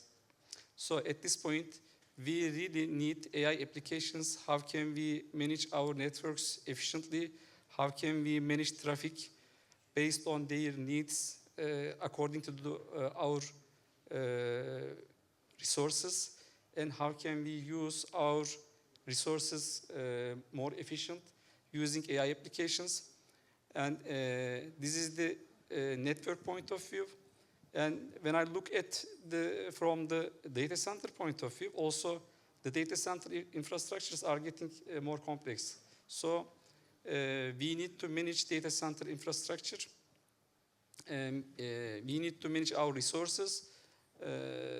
We need to manage energy usage, and also because the AI workload is somehow different than the current legacy traffic, so we need to manage the AI traffics and we can create a value from the AI from the maintenance point of view. Okay, we'll get to that in a second, and I'm going to ask a little bit more specifics about the requirements, the new requirements of data centers and connectivity related to AI applications. But before I do that, I want to ask you, Ambika, a little bit more about the end user side. By the way, it is, of course, completely valid that the telecom operator itself is an adopter of AI. So it's a great angle, actually. But in terms of, like, let's say the consumers or the enterprises, the customers of telecom operators, what sort of like demand dynamics do you see or are you expecting to see? Thank you, Kiran, for the question. One of the previous senior speakers spoke about technology contributing to almost 10% of the country's GDP at a global level. I come from a country, India, where, as per the Reserve Bank of the country, it contributes to 20% of the GDP. So that's the contribution of the digital sector, of which, of course, as a telco, as a techco, we have a huge role to play. Now, with that kind of opportunity comes with a lot of responsibility and, of course, a lot of expectations from the customers. So my fellow panelists have spoken about great use cases where all of us are customers ourselves, and we also deploy multiple solutions for the enterprises we cater to and to the consumer base we have. One of the most simple solutions that we've deployed and we've been focusing a lot in the recent past is on fraud management, right? Yes. So customers who keep getting scam calls all throughout. And it's a real menace because cybercrime is on the rise everywhere in the world. South Asia is one of the regions where it's kind of, I think, burning, and the regulators are very worried. So are consumers, so are all of us who have a little role to play. So over the last couple of weeks and months, we have worked extensively, and that's not just Vodafone Idea, the rest of the companies in the country as well, towards using AI, deploying AI ML solutions to actually detect scams for SMSs, for calls. The percentage over the last 2 months has gone down by 98%, which is phenomenal, of the kind of scam SMSs that come in, because there are scam alerts on messages, on calls that our user receives. And we couldn't have done it without AI. The scale is way too much. It runs into trillions of messages, billions of calls every day in a country of 1.4 billion people, right? So I think there is a huge responsibility and there is a huge give back that we can do as telcos by deploying the right solution at the right time. And it's never too early to deploy a solution like this, because howsoever much telcos contribute towards fraud management, of course, there are digital services also where a lot of fraud exists, and the need is to get together in a responsible way. But I hope I answered your question from a consumer point. Yes, absolutely. And I was actually going to ask you a very quick follow-up question. given the distribution of access to certain technologies in India, for instance, does it worry you that some of these solutions are not going to be accessible to parts of the society, basically a connectivity divide potentially leading to an AI divide? Is that something that worries you? It does, Karim, because before connectivity divide comes a literacy divide and a financial literacy divide. And those are areas where economies like ours really struggle, because people are naive, people are gullible, people are connected, they're on the network, and they want to do financial transactions. And there are beautiful payment methods which the government has made absolutely ubiquitous. So there is a need, there is an aspiration, and there is a kind of a practice and norm to kind of financially trade online, but the level of knowledge and awareness is extremely low. What it leads to is a lot of fraud happening, and then especially when it hits the people who are not so socially, economically, up in the chain, then it hurts you more, because it's just wrong. It's ethically wrong. Jesus, you're nodding. Yeah. I wanted to talk about a specific use case we did. So again, connectivity is very important now for our customers. And if I may share with you a tidbit of information, of course, we're not proud of what happened. That was a few years back. We had a major outage. And during that time, if you look at the down detector, for example, the two mobile operators in the region where we had an outage also had major problems. You know why? Because customers who had been using Wi-Fi on our fiber had to go back to mobile. So it's very important for us to resolve problems quickly. So one of the platforms we implemented is a field service workforce management platform with AI. So before, our repair crews would average around 4 a day. Philippines, kind of chaotic because we're still a developing country, and I'm sure India, you see the same. Lots of fiber cuts, very heavy traffic. So we were seeing repair crews doing 4 repairs a day. So after we implemented the platform, so it looks at many pieces of data. Where is the customer? What kind of issue is he having? Who is the nearest technician who's able to do this properly? And by the way, even telling us where we should have dispatch centers. So after we implemented it in the National Capital Region, from 4 to 7, that's like 175% improvement. And if you can imagine, what is the cost of a crew? Not a truck roll per se, but the cost per month. So we can do more with half. And the most important thing is customers are not going to be out longer than is necessary. And, it's a very simple, it's not sexy, but, it's a real-life implementation of artificial intelligence on workforce management. Just one of them. And I really like this because I think, when you're adopting AI use cases, sometimes it is very important to be selective and strategic and maybe not assuming that the use of AI across everything is the way to go, and that you pick your fights and you make an impact, and you can actually track the progress and the impact you make by using AI in those cases. Excellent. So let's then take it to what our infrastructures may look like from your angles in the era of AI. So today you have a certain data center set up, you've got a certain network environment, and Jesus as well, you've got your fiber laid out. When you look into the future, let's say 3 to 5 years, I know that in one of the previous conversations we mentioned that it's here and now, but not all markets are here and now, and we need to get ready for that future, right? So what is the type of future that you're preparing for? And I will combine it with any challenges that you're expecting on the way there. So, Mehmet, let's start with you. Actually, digital transformation and AI, 5G, 6G, IoT, edge computing. So today we are talking about many new technologies, capabilities. So all these things, they are shaping the future of the networks and data center infrastructures. For all these, we need a network, we need a connectivity. Without connectivity, none of them is possible. So, but what are the characteristics of this network, this connectivity? What we need, what kind of capabilities we need to compromise all these fantastic technologies and capabilities. So first, we need a high reliable network. We need a high reliable infrastructure. So at this point, as a Turkcell, we are using fully redundant and layered architecture end to end. So this is very important because if you have a high reliable, if you don't have a high reliable infrastructure, so you cannot provide a service availability or high quality service for your customers. The second one is the low latency. We need low latency for all these new AI and digital transformation, 5G, 6G, etc. So for low latency, of course, we need to implement new capabilities, new protocols, technologies in our networks.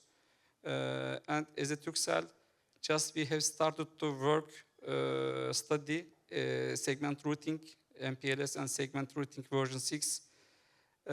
So we know we need this technology for the low latency and automation as well. But it's a long journey, and we understood. And another characteristic of this network is high ultra broadband. So our connectivity needs ultra broadband for the AI-ready network. So at this point, actually, we have already implemented 4 gigabit Ethernet technologies right now, especially in our IP MPLS backbone. And we have already also started to work the 800 gigabit Ethernet technologies for the ultra broadband. But of course, there are some difficulties, there are some challenges to implement that. And another important characteristic is security. So the security of the network is very critical to provide, to compromise all these needs and to make our network ready for the AI feature. This is a network point of view. And when we look at from the data center point of view, of course, first of all, you should have powerful compute. You should have, again, ultra broadband, high reliability in data center infrastructure.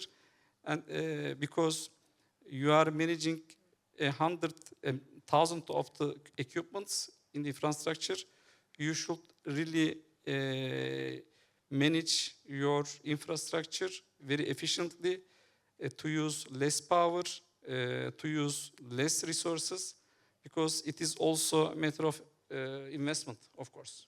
Thank you. Jesus? I echo what Mehmet said. No? So before we built our network, we first said, what are our design parameters? So it's pretty much the same: high availability, non-blocking, low latency, low jitter, and based on UCLA metrics, which most of us use UCLA, founding member, I believe. Yeah, Kevin should be here. There. So it proves the results. We have very low latency, very low jitter, and although our network we designed a little bit differently, there is a lot of layer 1 DWDM, right? We do have IP MPLS, but primarily to serve enterprise customers under the thought that they still have like east-west traffic. Some of you are probably familiar and do not deny it. 3270, 5050, remember the old days, dumb terminals, mainframe? That's how traffic flows today primarily. Sure. So that is how we've designed it. And we continuously upgrade. Like recently, we decided to upgrade the backbone to 1.2 terabit waves, with ribbon.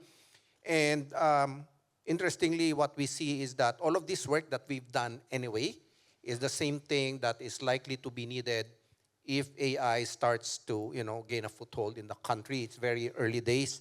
So when people need to ship large amounts of data to build their language models, when people start to send data, for example, video analysis, right? So you need high bandwidth, high speed, low latency. So this kind of network builds,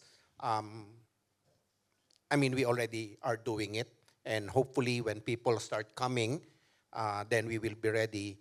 We are not a hyperscale data center operator. We're building 2, but the two that we are building, tier 3, but we decided to design it so that we can address a very, very different market, which are AI type operator. So 100 kilowatts per rack, potentially 130. Not a whole lot of racks, very high cooling as well. So our job is to prepare the infra so that when the right people come, then they won't have to worry about the base infrastructure. We'll be providing it. Excellent. Ambika, by all means, talk about technical infrastructures, but while I have you here, I really also want to ask about the social infrastructures. And by this, I mean, we did not know how we were going to use smartphones, social media when they arrived, and they came with some unintended consequences, a lot of benefits, but at the same time, a lot of question marks over its impacts on our societies. I know that you are putting some thought into this, so how about the readiness of our social infrastructures, our cultures, our ways of living? What are the areas of concern for you, if there are any, and how, do you solve those problems already in your head, oh, this is what we should do? Yeah, we try to solve all problems, Kiran, but it's not easy to solve problems. Okay, so I'm just going to widen the response. I think there are 4 main pillars to this. One, of course, is the technical pillar, ensuring everything is correct, which my colleagues have explained beautifully.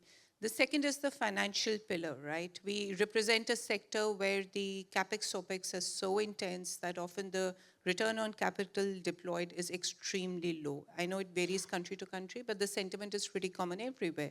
In that case, what you really need are scalable, frugal innovations, which are very cost effective, which we can deploy at scale and also take back as a telco to our customers at scale at a very low price. Because we need to maintain very low ARPUs, of our services across, especially the developing economy ecosystem. The third dimension is around the policy and regulatory ecosystem. And that's where I think we do sit down with governments as regulatory corporate affairs folks and have a lot of future-driven conversations to say, hey, what kind of a regulatory framework do we deploy? It shouldn't be narrow-minded, it shouldn't be of the past, it shouldn't be country-specific, it shouldn't be behind technology, and it shouldn't be ahead of technology. It has to really march cohesively together, needs to have global harmonization standards, and needs to be something which takes in account all the stakeholders involved. There is academia, there is industry, there are consumer elements, there are researchers, and of course you've got to build in a dividend for future. So I think developing transparent, trust-based, safe, non-totalitarianism-driven policies is a responsibility that all of us have in the industry, which we try to work towards. The fourth pillar is skills, which is extremely important. We are talking about, a youth base that's really the future of the world, and how to get the right skills deployed. I know there is a large number of engineering institutions, a large number of degree professional courses that are really not teaching, which is extremely relevant. So how do we prepare this capital that's coming out, the youth base that's coming out, to prepare and deploy AI in the right way, which is unbiased, which is trustworthy, which is safe, and is only going to benefit societies and economies. All of this in a world which is super heterogeneous, which does have gender divide, which does have class divides, which does have opportunity divides. And that's where I think we all have some bit of role to play. And of course, the regulators have a very strong role to play as well. Absolutely. Thank you so much. I mean, there's so much to think about. Mehmet, were you going to say something or no? In that case, one last question. I want to talk about partnerships. AI is a very complex stack in all aspects of it, and it's impossible, in my opinion, and I think everybody would agree here, at least, that without partnerships, you cannot really get it done. So what are your thoughts on this? How do you approach collaboration and partnerships, and how do you try to maximize the value of AI through partnerships? Jesus, can we start with you? A lot of what we are trying to put in place would not have been possible if our vendors who actually compete with each other did not join us in the partnership that we said we needed to do to be able to maximize the effect. So we have all of the building blocks, but then to be able to harness them properly, there's a lot of APIs, for example, and then network elements talking to device management platforms, to network management platforms, to our case management systems, to our field force, right? And all of these multiple vendors from different countries and different, specializations, have agreed to work with us. Some, we had to force them, but others generally very supportive, all again in the interest of proving that, there is more to AI than just all the hype and, no real life implementation. So that's, that's how partnerships are very important for us.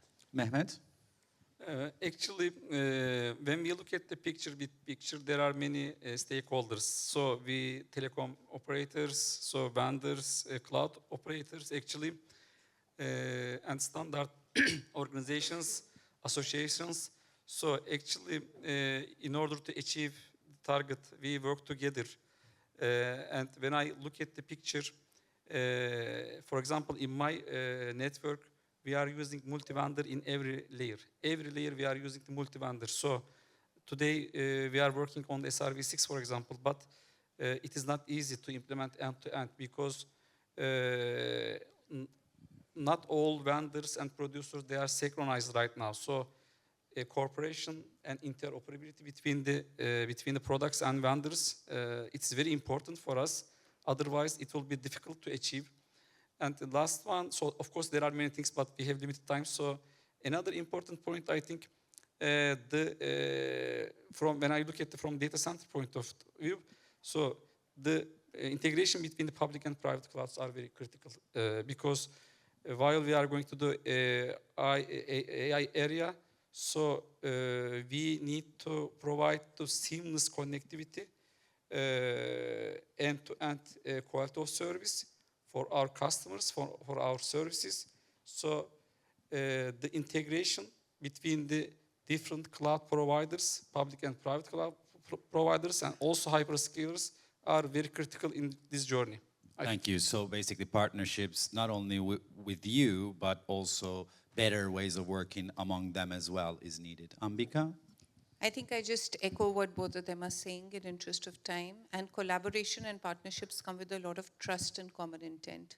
So that's where I think the better we can get at establishing common goals, deepening trust with our multi-vendor ecosystem, and that would help us in reducing the challenges and harnessing the opportunity in a better way.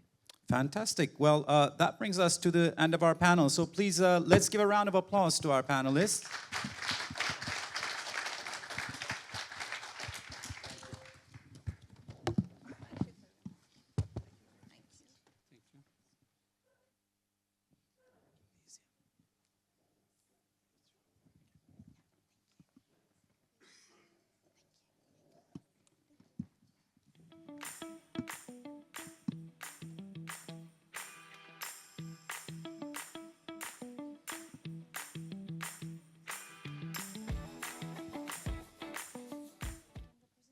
I'd like to echo the thanks to our panelists there. A couple of things that kind of struck me through the course of the discussion.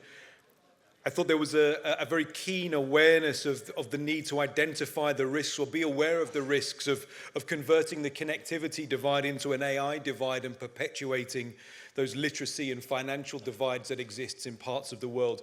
And certainly, the WBBA, as part of its ethos of broadband for all, is very actively and acutely aware of the role that it can play in making sure to overcome those issues.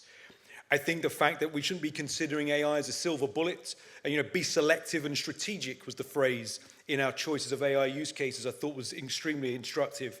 And then at the end there, the complexity of the AI stack demands partnership. I think that's been a common theme and thread throughout all of the discussions today, and this need and the importance to coalesce around common goals and intent to turn those partnerships into our ROI. I would like to welcome back onto stage Kerem to share a couple of thoughts about a piece of research that he and the team have been working on to support an upcoming white paper release on behalf of the World Broadband Association. Kerem. Thank you very much. You didn't get enough of me, did you? So basically what we did is that as the working group 7 of the WBBA, we are dedicated to studying the impact and the use of AI on broadband networks and more. We finished our white paper, which is about using artificial intelligence in the pre-deployment phases of broadband infrastructure. And I'd like to take you through... What's that? Oh, yeah. And I'd like to take you through a couple of the slides that I've prepared, basically describing to you what it's about. So first of all, the scope of it. What is pre-deployment? So pre-deployment in our scope of research is before the physical infrastructures or upgrades are deployed. Therefore, they are very critical periods of business cases and investment modeling. And I think we heard about that before. I think in Simon Lacey's presentation that, I think he called it the viability analysis, where there was a focus on the demand side. This one, in our view, the use of AI both to understand the demand side, but also to potentially assess the cost side.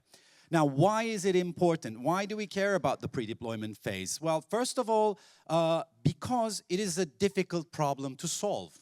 So there are many conflicting targets. I mean, imagine being an operator that's about to roll out a massive infrastructure, but you are now juggling multiple targets, right? Multiple objectives like ROI maximization, but you then also need to satisfy regulatory commitments, and you perhaps also need to make decisions about wholesale dynamics. Are you going to be buying? Are you going to be selling? Where are you going to make these decisions, right? So conflicting potentially objectives.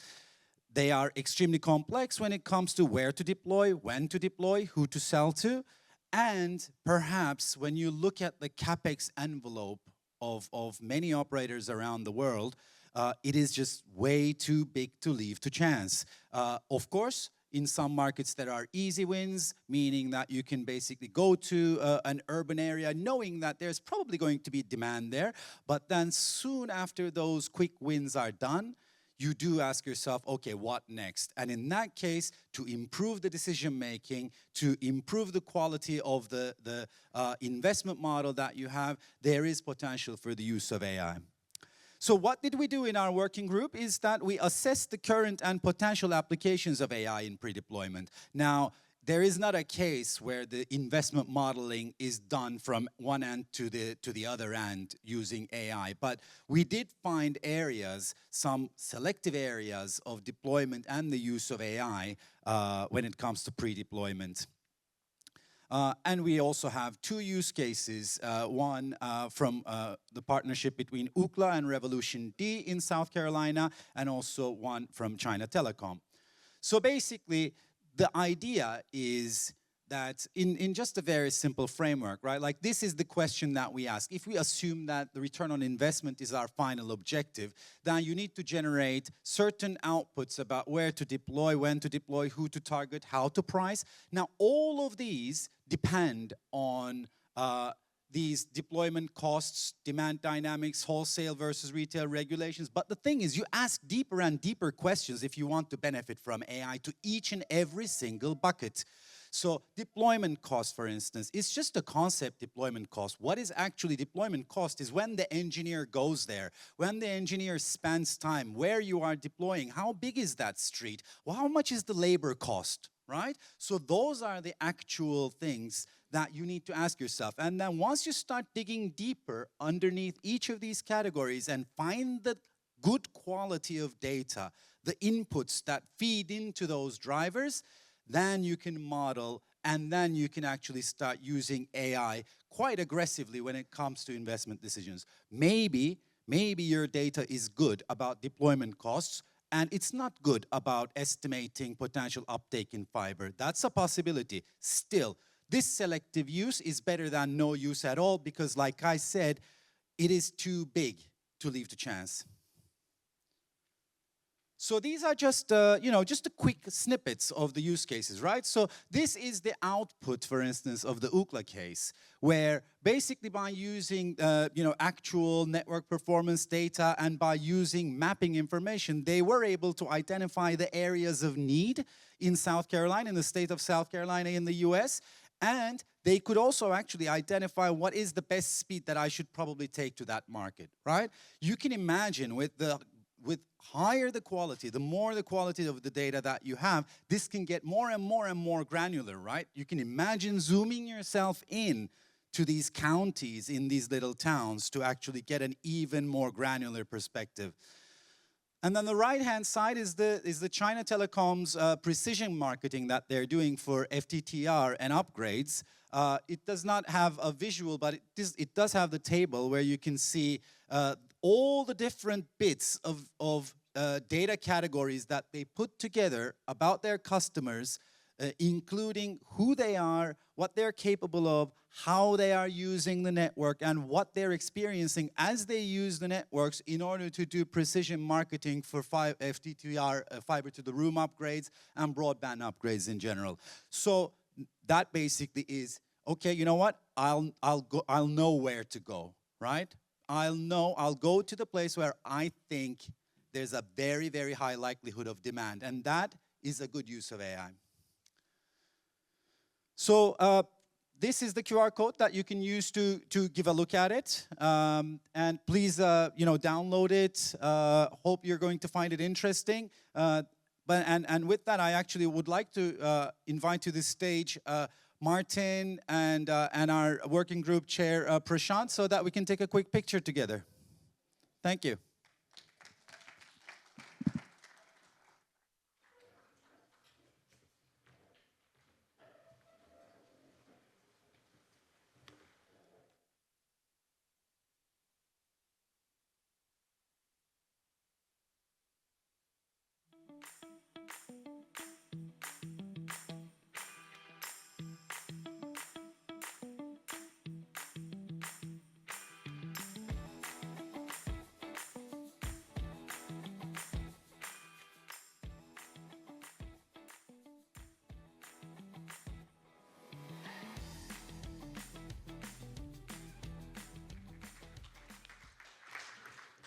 Thank you, Kerem. Thank you to the team. And the QR code is gone, but on the back of the handouts that you'll find on your seat or under your seat or on the seat next to you or around the room, you can access the QR codes there to download the research that Kerem was talking us through. And as always, welcome your feedback, your questions, your comments. Become part of the conversation, please. What hopefully you'll see through the course of the conversation today is that there's a very practical, evidence-based focus to a lot of the outputs of the World Broadband Association, providing guides and frameworks for the industry is a key part of the WBBA's focus. And we're going to have a fireside chat now, which is going to look at the evolution of next-generation networks through the kind of deployment guides that the organization has been working on. So I'd like to welcome back onto stage to moderate this conversation Director General of the WBBA, Martin Kriener, but also Latif Ladid, Founder and President of the IPv6 Forum, Marco Carugi from the ITU, and Alvaro Ratana from Future Way Technologies. Yes, we're all set. Yeah, there we go. I'm very conscious of the time we have here today, but we're hitting into some really interesting topics that the WBBA has been working on, but more importantly, the WBBA in cooperation with IPv6 and with ITU and Advice from IETF and so on. And so what we want to do is have a brief chat about some of the key areas, particularly around, say, Net 5.5G or the visions that we're seeing around AI and so on. So maybe, Latif, I could kick off with you. And there's been a lot of mentions of Net 5.5G, and WBBA is going to launch a white paper very soon, in a few minutes. But could you give some overview, really, of the progress on commercial deployments of Net 5.5G? How active and how exciting is it in the industry? So basically, it is a very historical moment, because I'll tell you why. So back in 1998, 3GPP was started in December. And in that month, the RFC for IPv6 was released.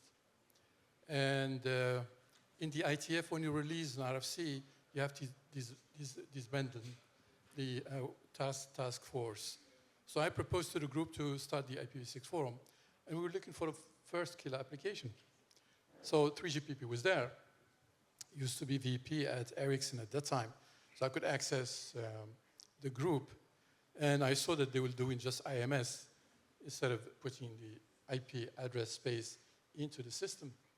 So it took a bit of discussion, and the head of the ETSI at that time was a German, so I could explain that to him in German, which is a lot easier to do in that respect.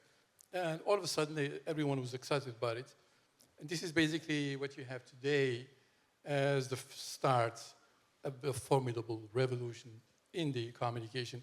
And I'm sure all of you are having an iPhone or a smartphone, and even not even listening to my talk, which is quite interesting.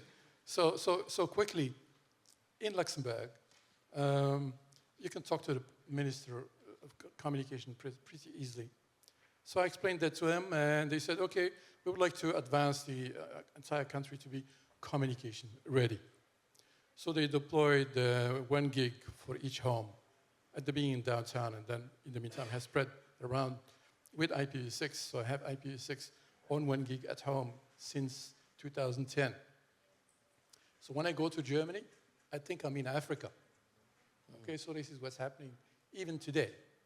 So Net 5.5G is similar to what we had with 3G, and it's like giving, the broadband, be it at the telecom operators or, data centers and access and so on, a new life. Because there is a concept now which is similar in terms of generations, like in 3G, 4G, 5G. So you're going to have the same thing as well. And people will understand the concept of all of this thing. So I'm very excited about promoting it together, to upgrade the entire planet. And in the meantime, we have 60% doing IPv6. Obviously, with China, #1, with 80%, so about 800 million people are using IPv6. India, 450 million. And the #1 country in the world is France, because of some of the work done by some of the people that I have here. So I have Tayyeb, Jay-Z, as well as for Asia, we have with us Suez. And from Latin America, we have Rafael with us. So the team here that is monitoring the entire work is done. So I hope we will get to that scale of having a distributed way of getting the message in each country. Yeah, absolutely, and very insightful the way you positioned it there. And I think the partnership between WBBA and IPv6 has been really fruitful, and it's yielded work, and it's yielded, I suppose, a great vision for where the industry is going as well. So, let Marco, maybe I could have some of your thoughts. I mean, earlier we heard from the former Secretary General of the ITUs joining the advisory committee of the WBBA, but the relationship between WBBA and ITU has been getting stronger and stronger. And I know, say from your point of view, how is the ITU envisioning how things are changing in this new intelligent era? And how is the ITU going to react, help move things forward, bring the industry together in that area? Thank you for the question. Thank you. Yes, you can hear me. Thank you for the question. And obviously, it's a wide topic. ITU is involved in AI since many years now. Of course. Everybody, obviously, in the entire world is embracing AI in terms of standardization. ITU have different study groups. We are dealing with digital transformation, where AI is playing a role across all these industries to improve, enhance, optimize, transform the industry. In terms of other ones, a different aspect, now I'm involved as expert in study group 13, which is future networks and, future networks and emerging network technologies. So from that point of view, maybe I can summarize saying that AI for networks, networks for AI. Obviously, AI can help the networks to provide new revenue streams, new applications. When we look at generative AI, there is an entire world that we are beginning to embrace, with maybe a first technical report next year published for Gen AI in telecom networks. In terms of designing optimizing, improving the network efficiency, looking at energy, obviously is another value. And there are value even in terms of creating, so from the point of view of cost, reducing cost that previous technology may not afford. There has been an example today. From the other point of view, obviously what we are working on, how the network can support API. AI. I saw several important statements. We have to be more performant. AI requires latency, require reliability, but also require maybe security, privacy. Even from the point of view of the impact of regulation, we have to take care that what we bring with AI inference and training has to be well addressed. And broadband, obviously, and we are talking about reliability, resiliency. So from that point of view, we are working on that. Now, just to mention something we have done, now we are working on how architecture can evolve. We have a focus group on AI native for networks recently. So the agents that will be collaborating across the network, having different roles. There is a requirement to have volume of data that carry across. So the increase of data, the patterns that are more and more complex, all of this will bring a challenge from the point of view of the network. So all the transformation also of the architecture in terms of distributing the functionality is bringing new requirements, new requirements for standards, for interoperability. For example, from the point of view of scenarios, we're talking about a lot about the scenarios for integrating satellite, low altitude systems, drones, that have to be integrated by AI somehow globally with the terrestrial network. But globally, AI will be beneficial because it will improve how we can handle all of this, right?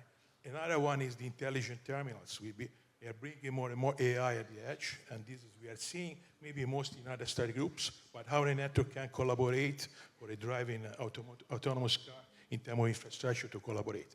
So scenarios that we are doing, large data transmission, digital twin for network. We have a lot of work on that, and we are also working on data sets. We have a correspondence route on quality, data quality, how we can assess guidelines for data set. It could be benchmark data sets for AI, for applicability in network with AI. So I saw a lot of things here that we are doing. Obviously, to conclude that there are challenges, I think from the standardization point of view, we have to work hard. The collaboration will be important, not only with BBA or other associations, other consortia, but also among SDOs, when you see the future of 6G and IP 2030, right? So ITU is embracing that. I believe I had also recently exchange with other SDOs. I was in a conference at CAI where there is interest to collaborate. So I hope that ITU can drive and with other organizations future communication standards with this new AI era. Yeah. Absolutely, many thanks. I mean, I think the breadth of topics that the ITU needs to cover these days, it has moved into an era where just trying to get the mind around the breadth of those topics is quite fascinating. Alvaro, if I move on to you, because I know that if the ITU is the gold standard for how the communications and telecom industry organizes itself and standardizes itself, the IETF is the gold standard for how the internet organizes itself. And I know you're heavily involved with the IAB of the IETF. So could you give me some complementary thoughts in terms of where standardization is going in this era of AI and gigabit communication and 6G, 5.5, 6G, whatever? Sure, whatever is the main part there. As Latif said, we did in the IETF IPv6 30 years ago. And we're still seeing 50, 60% adoption around the world today. Many of the technologies that the IETF does, and that's the interesting thing about working in the IETF, are building blocks for services that the industry are going to then group. For example, the group of technologies that we call Net 5.5G are mainly a group of technologies that have been built by the IETF. Segment routing v6, for example, or segment routing MPLS in general. I happen to chair the Spring Working Group that is the one that works and standardizes all the segment routing work. But more in general, from the internet architecture point of view, what we want is an internet that is open, that is secure, that is reliable, that is resilient, that is available for everyone. And what that means is that the way that we work on the standards is by collaborating with vendors, with industry, with academia, with governments, so that we can create those building blocks that are going to satisfy the requirements that we're going to see in the future. So not only segment routing, that is already done from the IETF point of view, but we work on telemetry, we work on network slicing that we have seen here. There are some recently chartered working groups around how do we interact with network elements. SCONE is one of them. We always come up with these funny names, SCONE. The other one is CATS, compute-aware traffic steering. We just chartered a working group to be able to signal AI preferences to, say, robots, for example. So this is not something in the network itself, but the range of the IETF work goes everywhere, not just from the above the physical layer up, all the way up to the application. So the important thing here is that, yes, the IETF is looking at these building blocks. It is looking at how we communicate across the network. It is looking at how Ryan mentioned the new AI brain. We're not looking at the brain itself, but we're looking at how the brain communicates and gives those interactions through, I don't know, Yang models or PCE communications to the network. And then how the network reacts to using segment routing and other mechanisms to how that network is going to behave in an intelligent way. So yes, we are there. We also see, someone else mentioned earlier, not just the networking for AI itself, but the benefits that we can get from AI through, say, network management. So there's work in the Network Management Research Group and in the Network Management Operations Group, both on how we can use the intelligence of AI to operate our networks, to troubleshoot, to get information, to be able to get to that mean time to repair faster with the technologies that we're defining. Fabulous. And I think the whole area of how industry organizations, we've got 4 sitting here on the stage, how we collaborate and cooperate. There's an enormous tapestry of standardization that needs to happen, and best practices and guidebooks and so on that need to be developed across our broad industry. And it's hugely important to our members that what we try and do is work closely together to identify where is it best for us to work in a complementary way to where is it best for Latif to work, where is it best for Marco, where is it best for Alvaro. And we had our board meeting for the WBBA yesterday, and one of the important areas of discussion was our liaison strategy and how we build and not just put in place liaisons with our industry organizations, but actually do practical things that yield value to multiple industry organizations, not just to our own.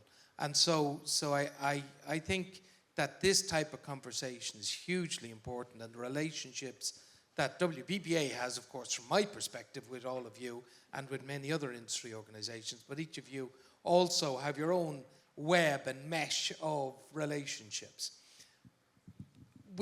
One of the things that and Latif mentioned it there, but one of the areas that the WBBA has developed in cooperation with other industry organizations, yourselves, has been our white paper on Net 5.5G. And we launched our original Net 5.5G white paper back in June 2024, and today we're launching our best practices and deployment guide for Net 5.5G. So I think what we're doing, I think if all of us stay on the stage, and a number of the other individuals who have been involved with the development, you mentioned Tayeb and Professor Suresh and others. If you would join us on the stage, and we launched the most recent white paper on Net 5.5G deployment. Just wanted to compliment on this one, because your topic is very important for advancing nations, especially getting the Ministry of Communication to be very interested in your topic, because bandwidth, broadband, and so on, they attract business. In Luxembourg, since we started with 1 gig for everyone, we have something like 2 dozens of data centers. Yes. Amazon came with its European head office in the country. So you have a topic where you can add value to the country. It's not only communication, it's jobs, it's new technologies. You open the country to, for instance, Luxembourg, banks. The whole place is full of banks because the communication is there. So this should be really the focus of your group to really get the stuff done. Absolutely. Okay? No, I totally agree, and I think the discussion in the world about broadband has moved from maybe the access discussion or the data center discussion in isolation or the backbone discussion to a complete end-to-end view, and that's really where Net 5.5G. Sorry about that. So come up onto the stage, please. I'd like to welcome all of the participants in the development of, or some of the participants in the development. Please come up. Yes, Will?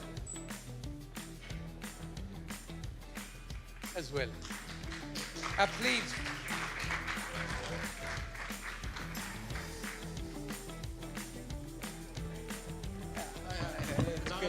I know. More than 20 years. I think this is a very important launch for the WBBA. Leon, thank you for your support.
if I could ask everybody just to take their seats. We do have a closing, very vital presentation still to come before closing remarks from Martin Kriener, but just to second the congratulations and the thanks to the working group members there, but also particularly Martin, Latif, Marco and Alvaro for their comments and observations during that conversation on stage. Simon from the World Economic Forum earlier spoke to us about, reminding us about the critical foundation of quality broadband. And expanding on that a little further, gigabit broadband is going to be crucial for next generation internet and AI apps. The World Broadband Association, powered by research from Omdia, is defining what a gigacity really means. It's highlighting what gigacity excellent looks like, and it's talking to the industry about how they go achieving that level of excellence. To talk to us a little bit more about what excellence looks like, how it's best achieved, and the research behind it, I'd like to invite onto stage my Omdia colleague, Senior Research Director, Michael Philpott.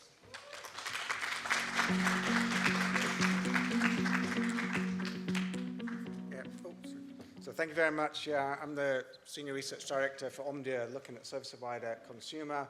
And it's also my pleasure to be one of the analysts involved in Working Group 1 within the WBBA. Sorry. Oh, sorry. Thank you. Yeah. Oh, sorry. I've gone too fast. Apologies.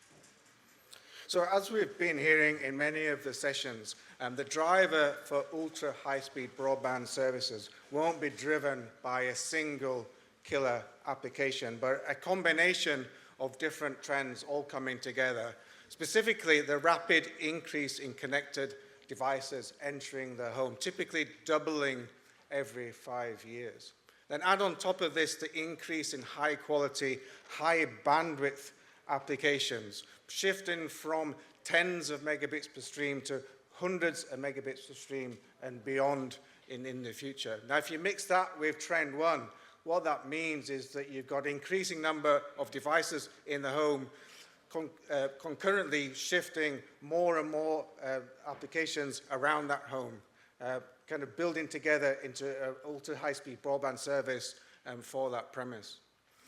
And then the third trend, and perhaps the most important trend, is also then shift in the computing power to the cloud, and we've been hearing a lot about that already, specifically about the introduction of AI technology into those applications, meaning that the applications of tomorrow will be far more interactive in nature, and therefore having fresh demands on the broadband network.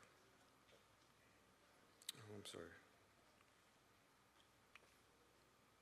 So this demand, mixed with, of course, just general market competition, has have an exponential growth in broadband speeds, moving from maximum speeds of 100 megabits per second back in 2013 through to the shift to gigabit services by 2018, and then through to multiple gigabit services by 2023, shifting gig services to the kind of the base standard offering in many countries around the world. And this level of supply has really started to drive consumer take-up, with 55% of all consumer broadband services by 2030 being at the level of gigabit services or above. But there's no point delivering those type of high-speed services down to the consumer if they then don't experience that type of connectivity. And certainly data by Ookla shows that in many cases that's just not the case. The study that they did back in 2023 showed that, for example, in France, within that sample, 40% of households were paying for gigabit services, but less than 2% were actually achieving that speed right down to the device. And in many European countries, it was less than 1%. And I personally can also testify that because I have a gigabit service at home. But when I do my speed test, I'm only getting about 200 megabits down to the actual end device. Now, we can continue to have debates and discussion about whether I need that 1 gigabit service today, but fundamentally, I'm paying for one thing and receiving another. And they're not in a good way. So if nothing else, then that's going to be a massive driver of customer churn. So within the WBBA, we write a lot about the need for operators to continue to invest in their broadband networks, in technologies such as 200 and 400G in the core network to handle all that traffic being shipped around the core network, 10G PON in the access network, because most of the fiber to the home networks today are built on GPON technology, which is capable of delivering gigabit services down to the home and down to the business. But fundamentally, PON technologies are based on a shared architecture. And we know that as the average broadband traffic starts to grow, then those ports will start to saturate, and that will start to impact the service experience, especially for those high-end gigabit customers. So there's real need to move to 10G PON technology just to ensure a gigabit broadband experience down to the home. And of course, and also enable multi-gigabit services for those premium customers at the same time. And then finally, investment into the local network, moving to technologies such as Wi-Fi 6 and Wi-Fi 7, because again, the home network has become a significant bottleneck in terms of the end-to-end broadband supply. And most Wi-Fi networks today are based on Wi-Fi 5 technology. And although, again, that's theoretically capable of delivering gigabit speeds, in reality, more likely to be 300 to 800 megabits per second. Wi-Fi 4 networks and beyond, you're talking hundreds of megabits per second, rather than those kind of gigabit type speeds. So within the WBBA, we talk about the importance of broadband operators investing in this technology, but also the need for regulations and legislation to encourage and also enable these services to be deployed on a wholesale basis, so that every household can benefit from these types of broadband services, and to kind of really drive that social economic development that fixed broadband services can bring. But we also talk about, or we also recognize the importance of cities in acting as a catalyst for that next generation broadband development, because at the end of the day, nearly 60% of the world's population live in urban areas, and in some countries that can be as high as 90%. And due to the geography of those cities, plus economies of scale, the cost per connected consumer is much lower, and more premises can be covered quickly, which is very important, especially for emerging markets. Additionally, important institutions such as financial institutions, industrial centres, hospitals, education facilities, etc., are also kind of co-located in these urban areas. So within the World Broadband Association, we've covered this in some detail, and we released a paper on this last year, which you can download, and I've included the kind of the QR code that you can download the report and read about this in more detail. But one of the issues that report uncovered was, how do you measure a gigabit city? How do you identify which cities are best practice so that other cities can then kind of copy and learn from those cities? In the paper, we identified a whole range of metrics that could be measured. Some of them are extremely difficult, because you have to remember, most data sources today are based at a country level rather than at a city level.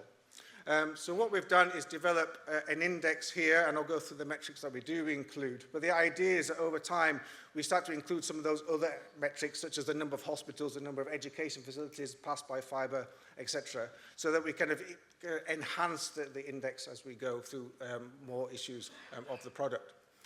So just to go through what we do include in the new city index, firstly, under network infrastructure, we look at fiber to the home coverage. We look at the number of 10G PON ports as a total of as a proportion of the total PON ports deployed in that city. Under network connectivity, we look at fiber to the home penetration, the penetration of advanced Wi-Fi, which we define as Wi-Fi 6 and above, and the number of high-speed connections in that city, and the number of gigabit connections in that city too. And then to kind of measure the impact of that investment at that city level, we then use Ookla data to measure the median download speed, the median upload speed, and the median latency too. So just to quickly switch on to the results of the index. Currently, we are measuring and indexing 30 cities around the world. Again, the idea is that we extend this to kind of move out towards 100 cities over time. So if you've got cities that you'd like to see included into the index in the next update, then please let us know. The first thing I'd like to do is congratulate Singapore, which leads the first index, as you can see from the chart, scoring very highly across the board in terms of network infrastructure, network connectivity, and broadband experience. The next thing to note is that you can quite see that there's quite a strong correlation between the network infrastructure investment and the broadband experience received, although there are a couple of outliers. So if you look at Shanghai, for example, you can see that it scored very highly when it comes to network infrastructure, in fact, higher than Singapore in this case. But broadband experience is not quite the same yet. Then if you look at Hong Kong, we see the opposite. So scoring very high around broadband experience, but not so much in terms of network infrastructure investment. And the reason for this is that, a bit like countries, is that they're taking different paths in terms of their investment strategies. And we could just briefly explain that in this chart here. So cities like Hong Kong, for example, have invested very heavily and very quickly in fiber to the home based on GPON technology. And as I explained on a previous slide, that technology can deliver a high experience today. But they do know that over time that experience will start to degrade, and it'd be important for them to start to invest in 10G-PON technology. And of course, a number of operators in Hong Kong and Bangkok and Lima, etc., are starting to do that already. So you start to see those cities move horizontally out towards Singapore. The second path that cities could take is an example is there is Shanghai, where because of strategic decisions that they've invested very quickly and heavily in 10G-PON technology, but are waiting for the market to dictate the kind of service uptake. So over time, you start to see those services develop in terms of their advanced capability. And there's certainly new standards in China coming out now, like you'll start to drive the uptake in not just download speeds, but upload speeds and latency as well. So you start to see those cities move upwards towards the top right-hand corner. And then, of course, you've got path 3, which is more a direct route, where cities are investing hand in hand with the 10G-PON deployment, as well as they're launching advanced broadband services. But it doesn't really matter which path countries and cities take, as long as, of course, they move to the top right-hand corner, where they've got true gigabit infrastructure, which enables them to supply gigabit services on a massive scale and deliver excellent gigabit experience. So all that's left to do, it's my pleasure to announce the first Gigacity Index. And this paper has literally just gone live. I believe it went live yesterday. So you can download that. It's completely free to read. You can download it and read it. All the things in much more detail than I was able to cover in our presentation today. So with that, thank you very much.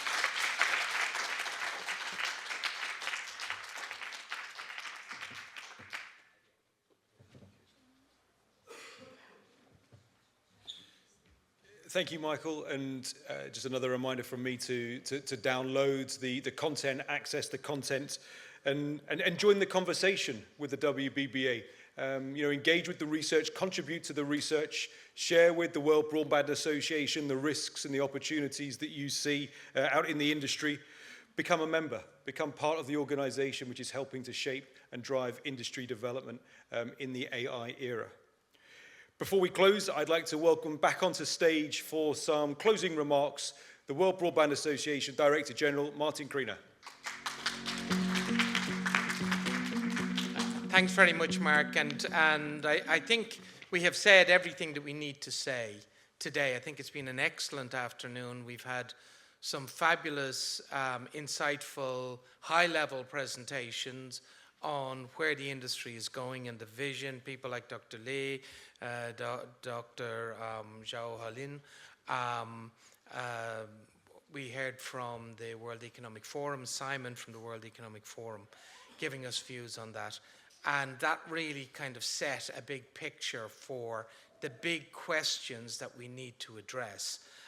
Tong Kei from China Telecom gave us a really interesting insight into just how sophisticated the China Telecom view of the world and the capabilities in AI and communication. in China Telecom. And then we had an excellent complementary presentation from Mass Orange, which is really looking at the ultimate experience, their 400, 800 gigabit Ethernet capabilities. Ryan Q from Huawei gave another excellent presentation, particularly a whole load of really practical implementations of next generation. And the concept of AI WAN, I think, is something that needs to be explored by a number of industry bodies, because as we just launched with our Net 5.5G white paper, we can see that the end-to-end argument is what is really important for the industry. And so I'm very interested in learning more about the concept of AI WAN. We had an excellent panel with Turkcell and Vodafone Idea and Converge, and we talked a lot of areas of how AI is implementing practical businesses and the types of decisions that companies need to take when deploying AI. And then you've just very recently heard about all of the various launches WBBA has been doing around Net 5.5G, around gigabit cities, and also the earlier launch in cooperation with GSMA and WBA on Wi-Fi over cellular networks.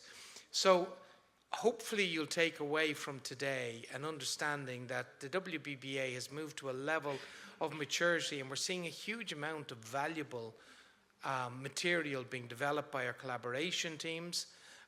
You're seeing a huge amount of peer-to-peer industry liaisons between the WBBA and important organizations like ITU, IETF, IPv6, and many others.